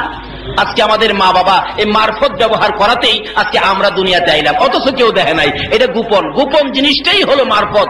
গোপন জিনিস দেখি না, এটার ফল দেখি, এটার নাম হলো মারফত। আল্লাহর ওলিরা আল্লাহর সাথে এমন কিসিমের বন্ধুত্ব করেছে যেটা আমরা দেখি না, আল্লাহর ওলিরা যা করতে পারে, যার দ্বারা সম্ভব। এই জন্য একজন আল্লাহর ওলির কাছে গেলে আমরা আল্লাহর সাথে যোগাযোগ আল্লাহর ওলিরা করায়া দিতে পারে। যেমন বিদ্যুতের লাইন আসছে আপনাদের পতেঙ্গায়, আচ্ছা এই লাইন থেকে কি আপনারা নিজের ইচ্ছা মতো কেউ বিদ্যুৎ নিতে পারেন? বিদ্যুৎ নিতে গেলে কার কাছে যাওয়ার লাগে? অবদার লোকের কাছে, কি বলেন, ঠিক কিনা? এই বিদ্যুৎ গড়ে নিতে গেলে কার কাছে যাওয়ার লাগে? আপনি যে অবদার কাছে গেলেন বিদ্যুৎ নিতে, এটা তো কামটা খুব খারাপ করছেন, কামটা খুব খারাপ করছেন। আপনারা নাউজুবিল্লাহ কোন দরকার? কারেন্ট নিবেন লাইনেতে, আপনি অবদাত গেলেন কিরে, কি করেন? কারেন্ট নিবেন লাইনেতে, অবদাত গেলেন কি লিগা? কিন্তু আসলে কারেন্ট আছে, আমরা নেওয়ার অভিজ্ঞতা নাই, আমরা কারেন্ট এই লাইনেতে নেওয়ার যোগ্যতা নাই, আমরা নেওয়ার শিক্ষা নাই। কারণ অবদার লোকেরা জানে এটা কেমনে লাইন আমরা গড়ে দিব, কি বলেন, ঠিক কিনা? এই জন্য আল্লাহর ওলিদের কাছে যাইবেন আল্লাহ পাইতে গেলে, আল্লাহর ওলিরা জানে কিভাবে সাধারণ লোককে আমার আল্লাহর সাথে কানেকশন লাগাইয়া দিবে। জোরে জোরে কন্যা সুবহান। যারা শরীয়ত তরিকত হাকিকত মারফত বুঝে না, এরাই এটা নিয়ে ঝামেলা করে। আল্লাহ আমাদের সকলকে বুঝ দেন, সকলে বলুন আমিন। আচ্ছা, এমবিবিএস ডাক্তার বানাইতে গেলে অনেক যদি জেডির কাম করতে ভর্তি করেন, ডাক্তার হইতে পারবো? ঘুমাই রয়েছেন আপনারা? এমবিবিএস ডাক্তার বানাইতে গেলে আরে কই নিয়ে ভর্তি করতে হইব? Medical college. কোথায়? মানে মেডিকেল কলেজ ছাড়া এমবিবিএস ডাক্তার হওয়া কি সম্ভব হবে? মেডিকেল কলেজ ছাড়া যেমন এমবিবিএস হওয়া যায় না, আল্লাহর ওলি ব্যতীত আল্লাহ পাওয়া যায় না। বুঝার বেশ কমে আমাদের মধ্যে ধাক্কাধাক্কি। আল্লাহ আমাদের সকলকে বুঝ দেখ, সকালে বলুন আমিন। আসুন আগে বাড়ি, কষ্ট হইতেছে আপনাদের। এবার শরীয়ত তরিকত হাকিকত মারফত, এই লোকটা কইতাছে হুজুর আমি জানি না, তাইলে শিক্ষালন। এবার হাকিকত বানাইছে আগুন দিয়া, মারফত বানাইছে মাটি দিয়া। যেমন মাটির ভিতরে কত কিছু আছে, আমরা গেলাম দেখি না। আমি যদি বলি এখানে কাঁঠাল আছে, শরীয়ত বলবে কাঁঠাল নাই, মারফত বলবে গাছটা লাগায় দেখো। বলুন এখানে কাঁঠাল গাছ লাগাইলে কাঁঠাল ধরবো নি? আম গাছ লাগাইলে? তাহলে এর মধ্যে সব আছে কিনা? এটা প্রকাশ না গোপন? এটাই হলো মারফত। আর ওখানে আমরা দেশের মারফত হলো কাপড় খুইলা লাইলে হের কাছে মারফত। আল্লাহ করে হের কাছে মারফত না, এর কাছে মরার ফত। মারফত তো ডাইকে রাখতো, হ্যাঁ তো বাইর করে দিছে। বাবারা, সত্যিকার অর্থে শরীয়ত তরিকত হাকিকত মারফত বুঝুন। যাই হোক, মারফত ঢাইকা রাখতে হয়, মারফত ঢাইকা রাখা, গোপন রাখা এটা ফরজ। তারপরে এখান থেকে পায়ের পাতা পর্যন্ত এটা বাতাসের তৈরি। এই জন্য দেখছেন মানুষ দৌড় মারে, দৌড় দেয় না। মানুষ হচ্ছে ছোট ছোট বাচ্চা দেখবেন, ছোট ছোট শীতকালে জাম্পার টাম্পার পরাইয়া দিলে মা দেয় উঠানে হাঁটতো, হ্যাঁ 2-4 কদম হাঁটতে পারে দৌড় মারতে চায়। একটু বাহিরে গেলেই মা চিল্লায়, এই পোলার বাবা দেখে দাও না, এটা তো দরকারই না, বাতাসের মতো দৌড় মারে। কিসের মতো? না আগুনের মতো দৌড় মারে কেউ কইছে, বাতাসের মতো দৌড় মারে। অর্থাৎ এই এর মধ্যে বাতাসের তাসির, এই জন্য দৌড় দিতে পারি। জোরে কন্যা সুবহানাল্লাহ। বাবারা, এই জিনিসগুলি বুঝেন, শুনেন, আমলে রাখেন, কারণ সামনের অবস্থা ভালো দেখা যায় না। মুসলমানদের উপর আরো বিপদ আসতে পারে। এই 4 তরিকার জ্ঞান সম্পন্ন আল্লাহর ওলিদের সাথে যোগাযোগ রাখুন, তাহলে এই বিপদ থেকে বাঁচতে পারবেন। এছাড়া বর্তমান পৃথিবীর বিপদ থেকে মুসলমান বাঁচতে বড় কষ্ট হয়ে যাবে। আল্লাহ আমাদেরকে সেই বুঝ, সেই শক্তি দান করুক। সকালে বলুন আমিন। বাবারা, অনেক লম্বা হয়ে গেছে, আসুন আমি আমার আলোচনায় যাই। বলুন আমাদেরকে সৃষ্টি করলেন কে? কিসের জন্য সৃষ্টি করেছেন? ইবাদতের জন্য। মাশাআল্লাহ, খেলা আছে দেখা যায়। আল্লাহ এই মাহফিলের সবাইকে তুমি কবুল করো। কেন ইবাদত করবেন না? আল্লাহ কত কিছু দিছে, দাঁতগুলি লড়ে, খেলাছে, কে লড়াইছে? না আপনি বাইরে লড়াইছেন? দাঁত পড়ছে দাদি, দাঁত কি করবো? উন্দুরের গাতার দিয়া কইবে, উন্দুর রে ভাই উন্দুর, আমার বুড়া দাঁতটা নিয়ে একটা বালা দাঁত দে। আমার পোলায় আমারে কইতাছে, আপু দাঁত কি করতাম? আমি কি কমু? তোমার দাদুরে জিগাও। দাদু কইছে উন্দুরের গাতার দিতাম। তো এই যে একটা উন্দুরের গাতা আছে, এখন দিয়া দাও না। আব্বা এটার ভিতরে তো উন্দুর নাই। হের বিশ্বাস উন্দুরই বুঝি, আসলে দাঁত কে দেয় বলুন তো? আল্লাহ বলেন বান্দারে যাক, এই বাচ্চা বয়সে ভুল করছস, দাঁত আমি ঠিকই দিলাম। বলুন এইভাবে দাঁত দিয়ে গুস্ত হাড্ডি খাওয়ার মতো দাঁতগুলি কে দিলেন? নাকি শ্বশুর বাড়িতে যৌতুক পাইছেন? এইভাবে যে আল্লাহ আপনাকে আমাকে সুন্দর করে সাজিয়েছেন, এই আল্লাহ আমাদের কাছে ইবাদত চাইতেছেন। এই আল্লাহর ইবাদত করা দরকার আছে কিনা? ইবাদত করলে কি হবে লন এটা জিগাই কোথা গো? আমরা ইবাদত করলে আমরা কি দিবেন? তাও বলতেছেন ফাদখুলি ফি ইবাদি ওয়াদখুলি জান্নাতি। তোমরা যদি আমার ইবাদতে ঢুকো, আমি আল্লাহ 10টা পৃথিবীর সমান একটা জান্নাতে ঢুকাবো। কিন্তু ইবাদত যে করবেন, এখন কার কথায় ইবাদত করবেন? এক ইসলাম বাইরিছে হেমনে, আরেক ইসলাম বাইরিছে এমনে, আরেক ইসলাম কয় হেমনে। কোন ইসলামে ঢুকতে ইবাদত করলে জান্নাত পাইবেন? আল্লাহ কয় এটা না, এটা ভেজাল। তোমরা একটা কাজ করো, কোরআন শরীফ ওমাই ইউতির রাসূল ফাকাদ আতাল্লাহ, তোমরা আমার এই রাসূলের কথাগুলি মাইন্না ইবাদত করো, তাইলেই তোমরা হইবা জান্নাতি। বলুন কার কথা মানতে কইছে? কোরআন শরীফে কার কথা মানতে কইছে? তাই আমি বলি নবীর কথা মানবে যারা হবে জান্নাতি। বলুন নবীর কথা মানবে যারা হবে জান্নাতি। না মানিয়া আবু জাহেল হইল দুজুকি, না মানিয়া আবু জাহেল নবীর কথা মানবে যারা হবে জান্নাতি। নবীর কথা মানবে যারা হবে জান্নাতি। না মানিয়া আবু জাহেল হইল দুজুকি, না মানিয়া আবু জাহেল। এই নবীর কথা মানলে জান্নাতি, না মানলে দুজুকি। মানলে আবু বকর, না মানলে আবু জাহেল। আচ্ছা আপনারা কি আবু বকর হবেন না আবু জাহেল হবেন? এ নবীর কথা মাইন্না না না মাইন্না? নামাজ পইরা না ছাইরা? বাপ মার খেদমত কইরা না বাপ মারে কষ্ট দিয়া? বাবারে আসুন এই দেশ ছাড়তে হবে, আসুন সোজা পথে চলে যাই। কবে জানি কার মৌতের নিশান উইরা যায়, কবে জানি কোন দোকান থেকে সাদা কাফনের কাপড় বাড়িতে আইসা যায়। বলুন কাফন পরে একদিন আমাদের সকলের কবর যাইতে হবে কি না? এখন কি ইবাদত লইয়া যাইবেন না না লইয়া যাইবেন? নবীর কথা মাইন্না গেলে লাভ হইব না না মাইন্না গেলে লাভ হইব? নবীর কথা মানতেন আবু বকর, যা দেখেন মদিনায় নবীজির রওজার পাশে ঘুমাইছে, আর মানত না আবু জাহেল। আচ্ছা কোন তো আবু জাহেলের কোন স্মৃতি আছে? আছে আছে, একটা স্মৃতি আছে, মক্কায় গেলে পাইবেন। আবু জাহেলের বাড়ির মধ্যে 700 পায়খানা আছে। কয়শ? সমস্ত পৃথিবীর হাজিরা মক্কা গিয়া হের না হে মুহে পায়খানা করে। নবীর কথা না মাইন্না হের লাভ হইল না লস হইল? আর আবু বকর নবীর কথা মাইন্না লাভ হইল না লস হইল?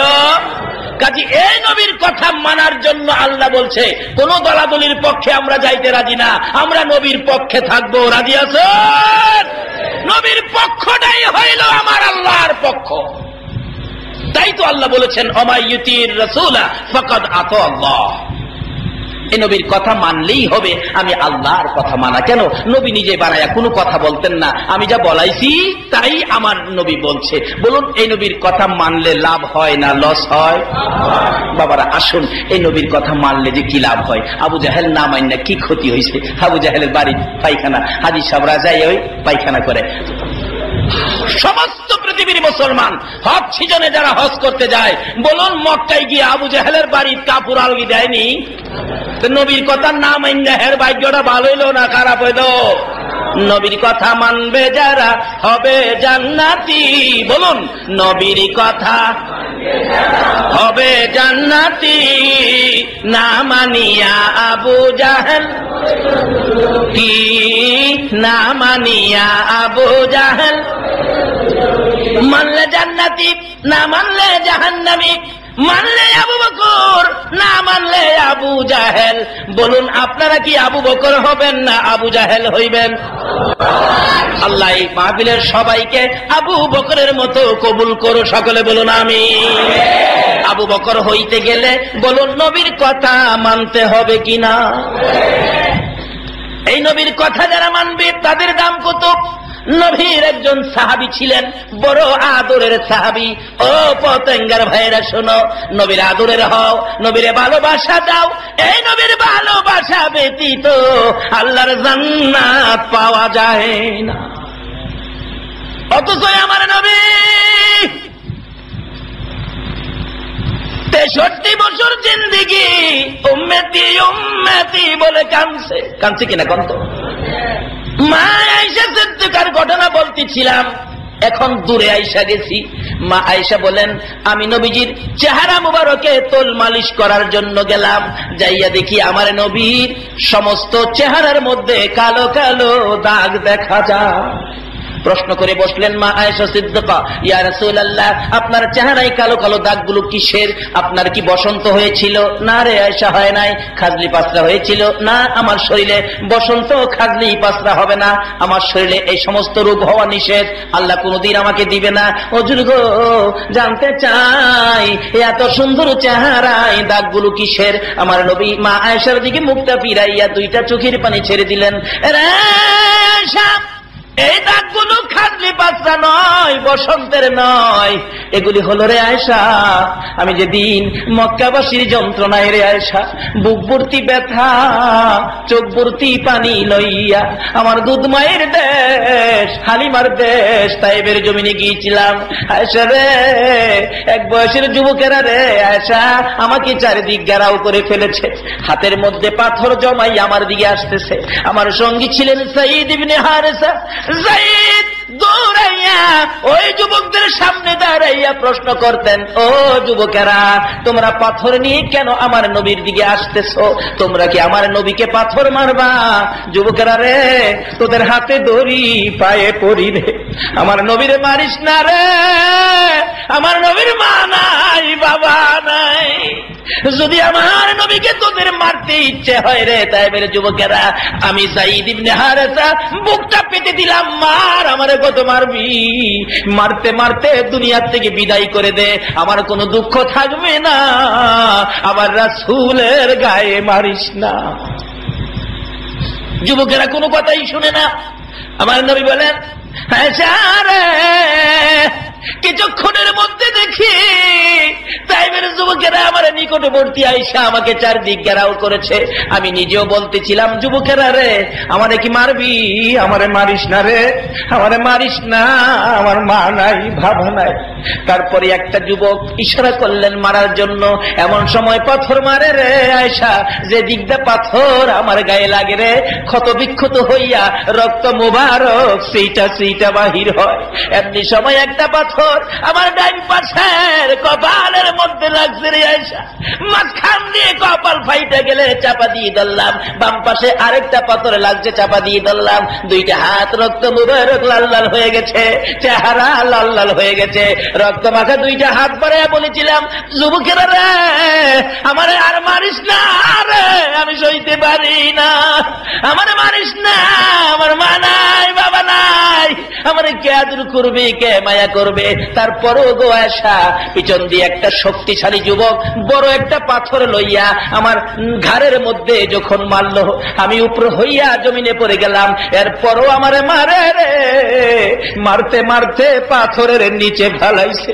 এইভাবে একবার নয়, দুইবার নয়, তিনবার করে বেহুশ করেছে রে আয়েশা। ওই পাথরের দাগ আমি নবীর গায়ে দেখা যায়। মা আয়েশা সিদ্দিকা বলেন, ইয়া রাসূলুল্লাহ, এই দাগগুলি যদি পাথরের আঘাতের হয়, আমি এখন এই দাগ দেখলে আমি কষ্ট পাবো।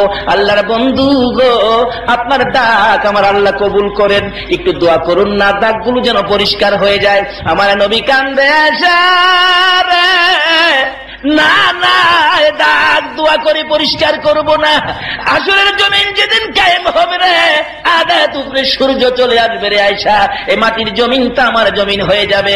আমার গুনাহগার উম্মতেরা গুনার বোঝা মাথায় লইয়া রে পুলসিরাতের কিনারে যাইয়া বিপদে পড়ে যাবে।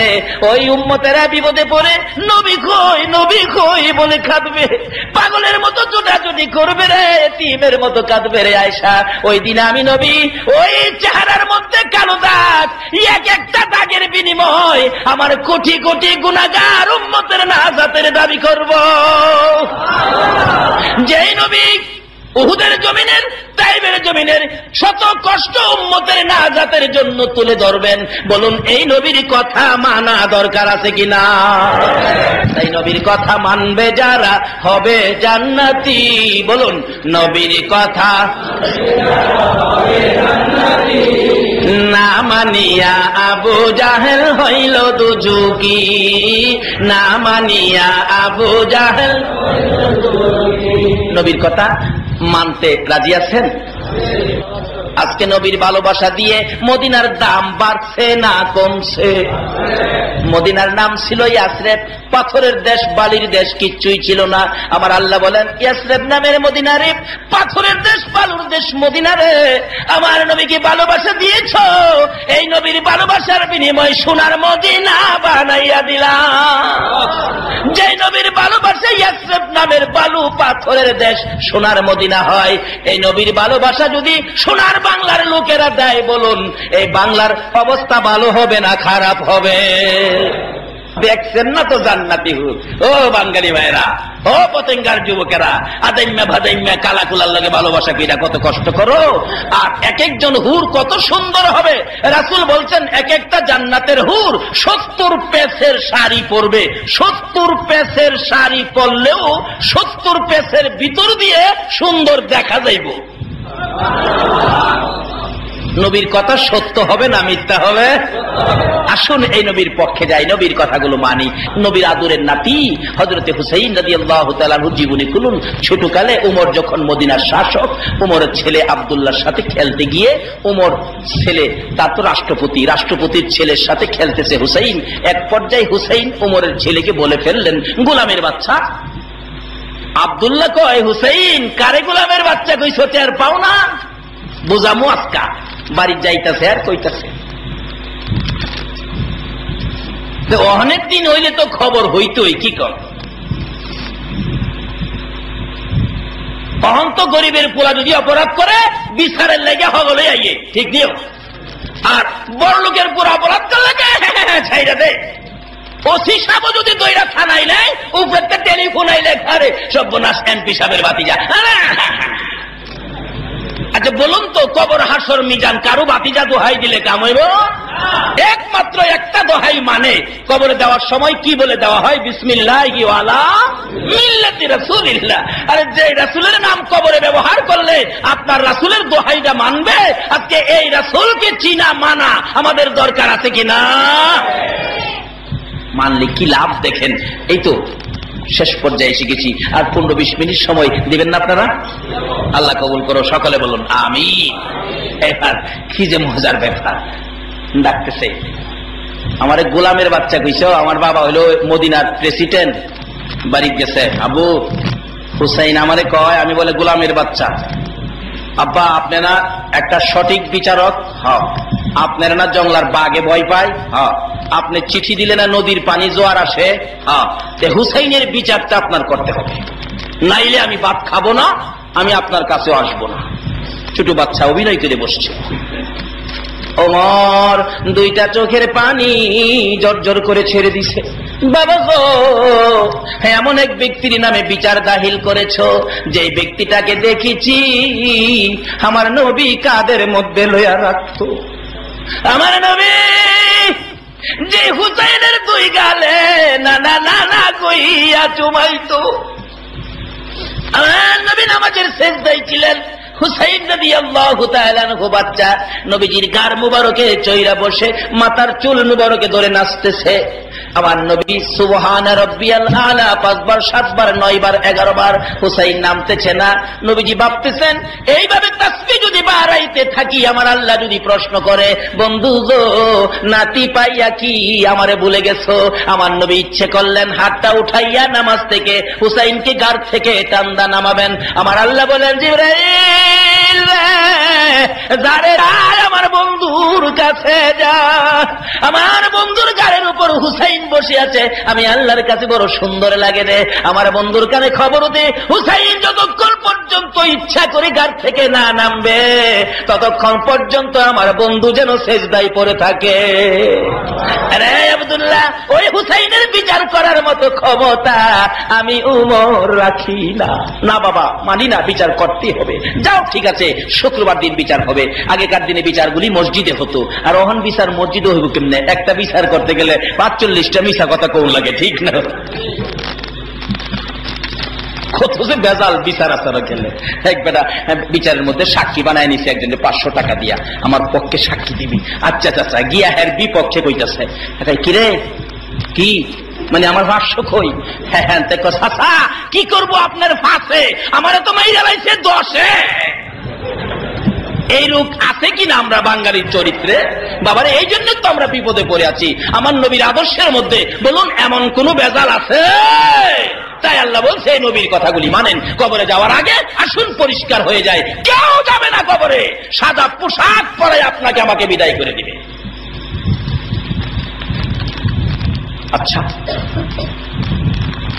মসজিদে বিচার হবে জুমার দিন। হা হা হা মদিনার মসজিদে নববীতে মানুষ জাগা হয় না। হাই রে হুসাইনের বিচার করবে উমর। উমরের কি একটু মায়া হুসাইনের দিকে নাই?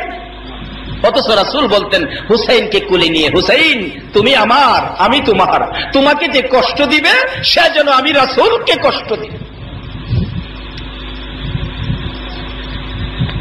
হযরত আলী রাদিয়াল্লাহু তাআলা আনহু পাশে হুসাইনকে বসাইছে। উমর তো মদিনার শাসক, বিচার তো মানতে হয়। হযরত আলী বসা, হুসাইন পাশে বসা, ডাকতেছে মিম্বরে দাঁড়ায়া, ওমর হুসাইন তুমি কি আমার ছেলেকে গোলামের বাচ্চা বলেছ? হযরত আলী দাঁড়ায়া বললেন, ওমর বাচ্চাদের ব্যাপার এটা বাদ দিলে হয় না। ওমর বলেন, আলী আপনি বসেন। এমনি চট করে দাঁড়ায় গেছে হযরত ইমাম হুসাইন রাদিয়াল্লাহু তাআলা, যার গলা কাটার বিনিময় হাশরের জমিনে নবীর উম্মতের নাজাতের ফয়সালা হবে। হুসাইন চট করে দাঁড়িয়ে গেছে, এই ওমর আমার বাবাকে বসাইয়া দিলা, আমি দাঁড়াইলাম, বলো কি প্রশ্ন করতে চাও? তুমি কি আমার ছেলেকে গোলামের বাচ্চা বলেছ? হ্যাঁ বলেছি। কিভাবে বললা? আমি কবে গোলামি করেছি? হুসাইন ডাকে, রে ওমর তুমি কি আমার নানার গোলামি করো নাই? কার গোলামি করেছে? তুমি কি আমার নানার গোলামি করো নাই? ওমর মিম্বরে দাঁড়াইয়া দুইটা চোখের পানি ঝরঝর করে ছেড়ে দিছে। হুসাইন তুমি কি জানো আমি রাহমাতুল লিল আলামিনের গোলামি করেছি? আমি নিজে দেখেছি আমার নানার গোলামি করেছো। ও হুসাইন এই কথাটা কি কাগজে লিখে দিতে পারবা? পারবো।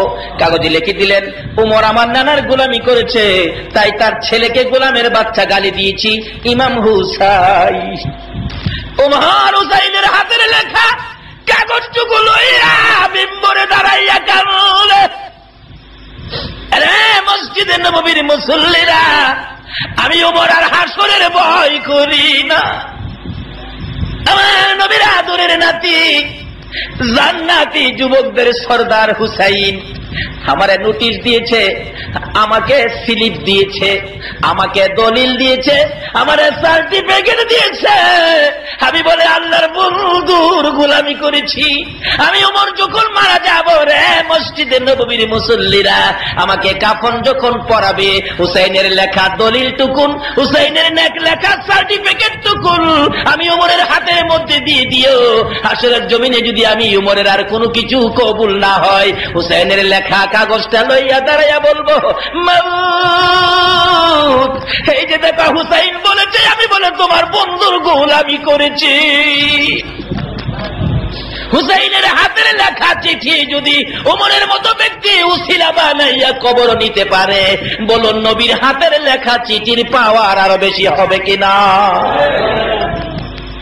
লম্বা হইয়া যাইতেছে বাবারা, কষ্ট হইতেছে আপনাদের। আরেকটা মাহফিল আছে, আসবো আপনাদের এদিকে, যে আলোচনাটা থাকে এটা ওইখানে করবো ইনশাল্লাহ। এটা কত নাম্বার জানি, 11 তারিখ, জুনের 11 তারিখ আসতেছি, যদি আল্লাহ হায়াতে বাঁচায় রাখে আসবো। যেখানেই মাহফিল হয় যাবেন, কোন দিনের মাহফিলের উসিলাই আল্লাহ আপনাকেও নাজাতের ফায়সালা করে আমরা তো কেউ জানি না বাবারে। এই দেশটাতে ছাড়তে হবে এটা নিশ্চিত কিনা বলুন তো?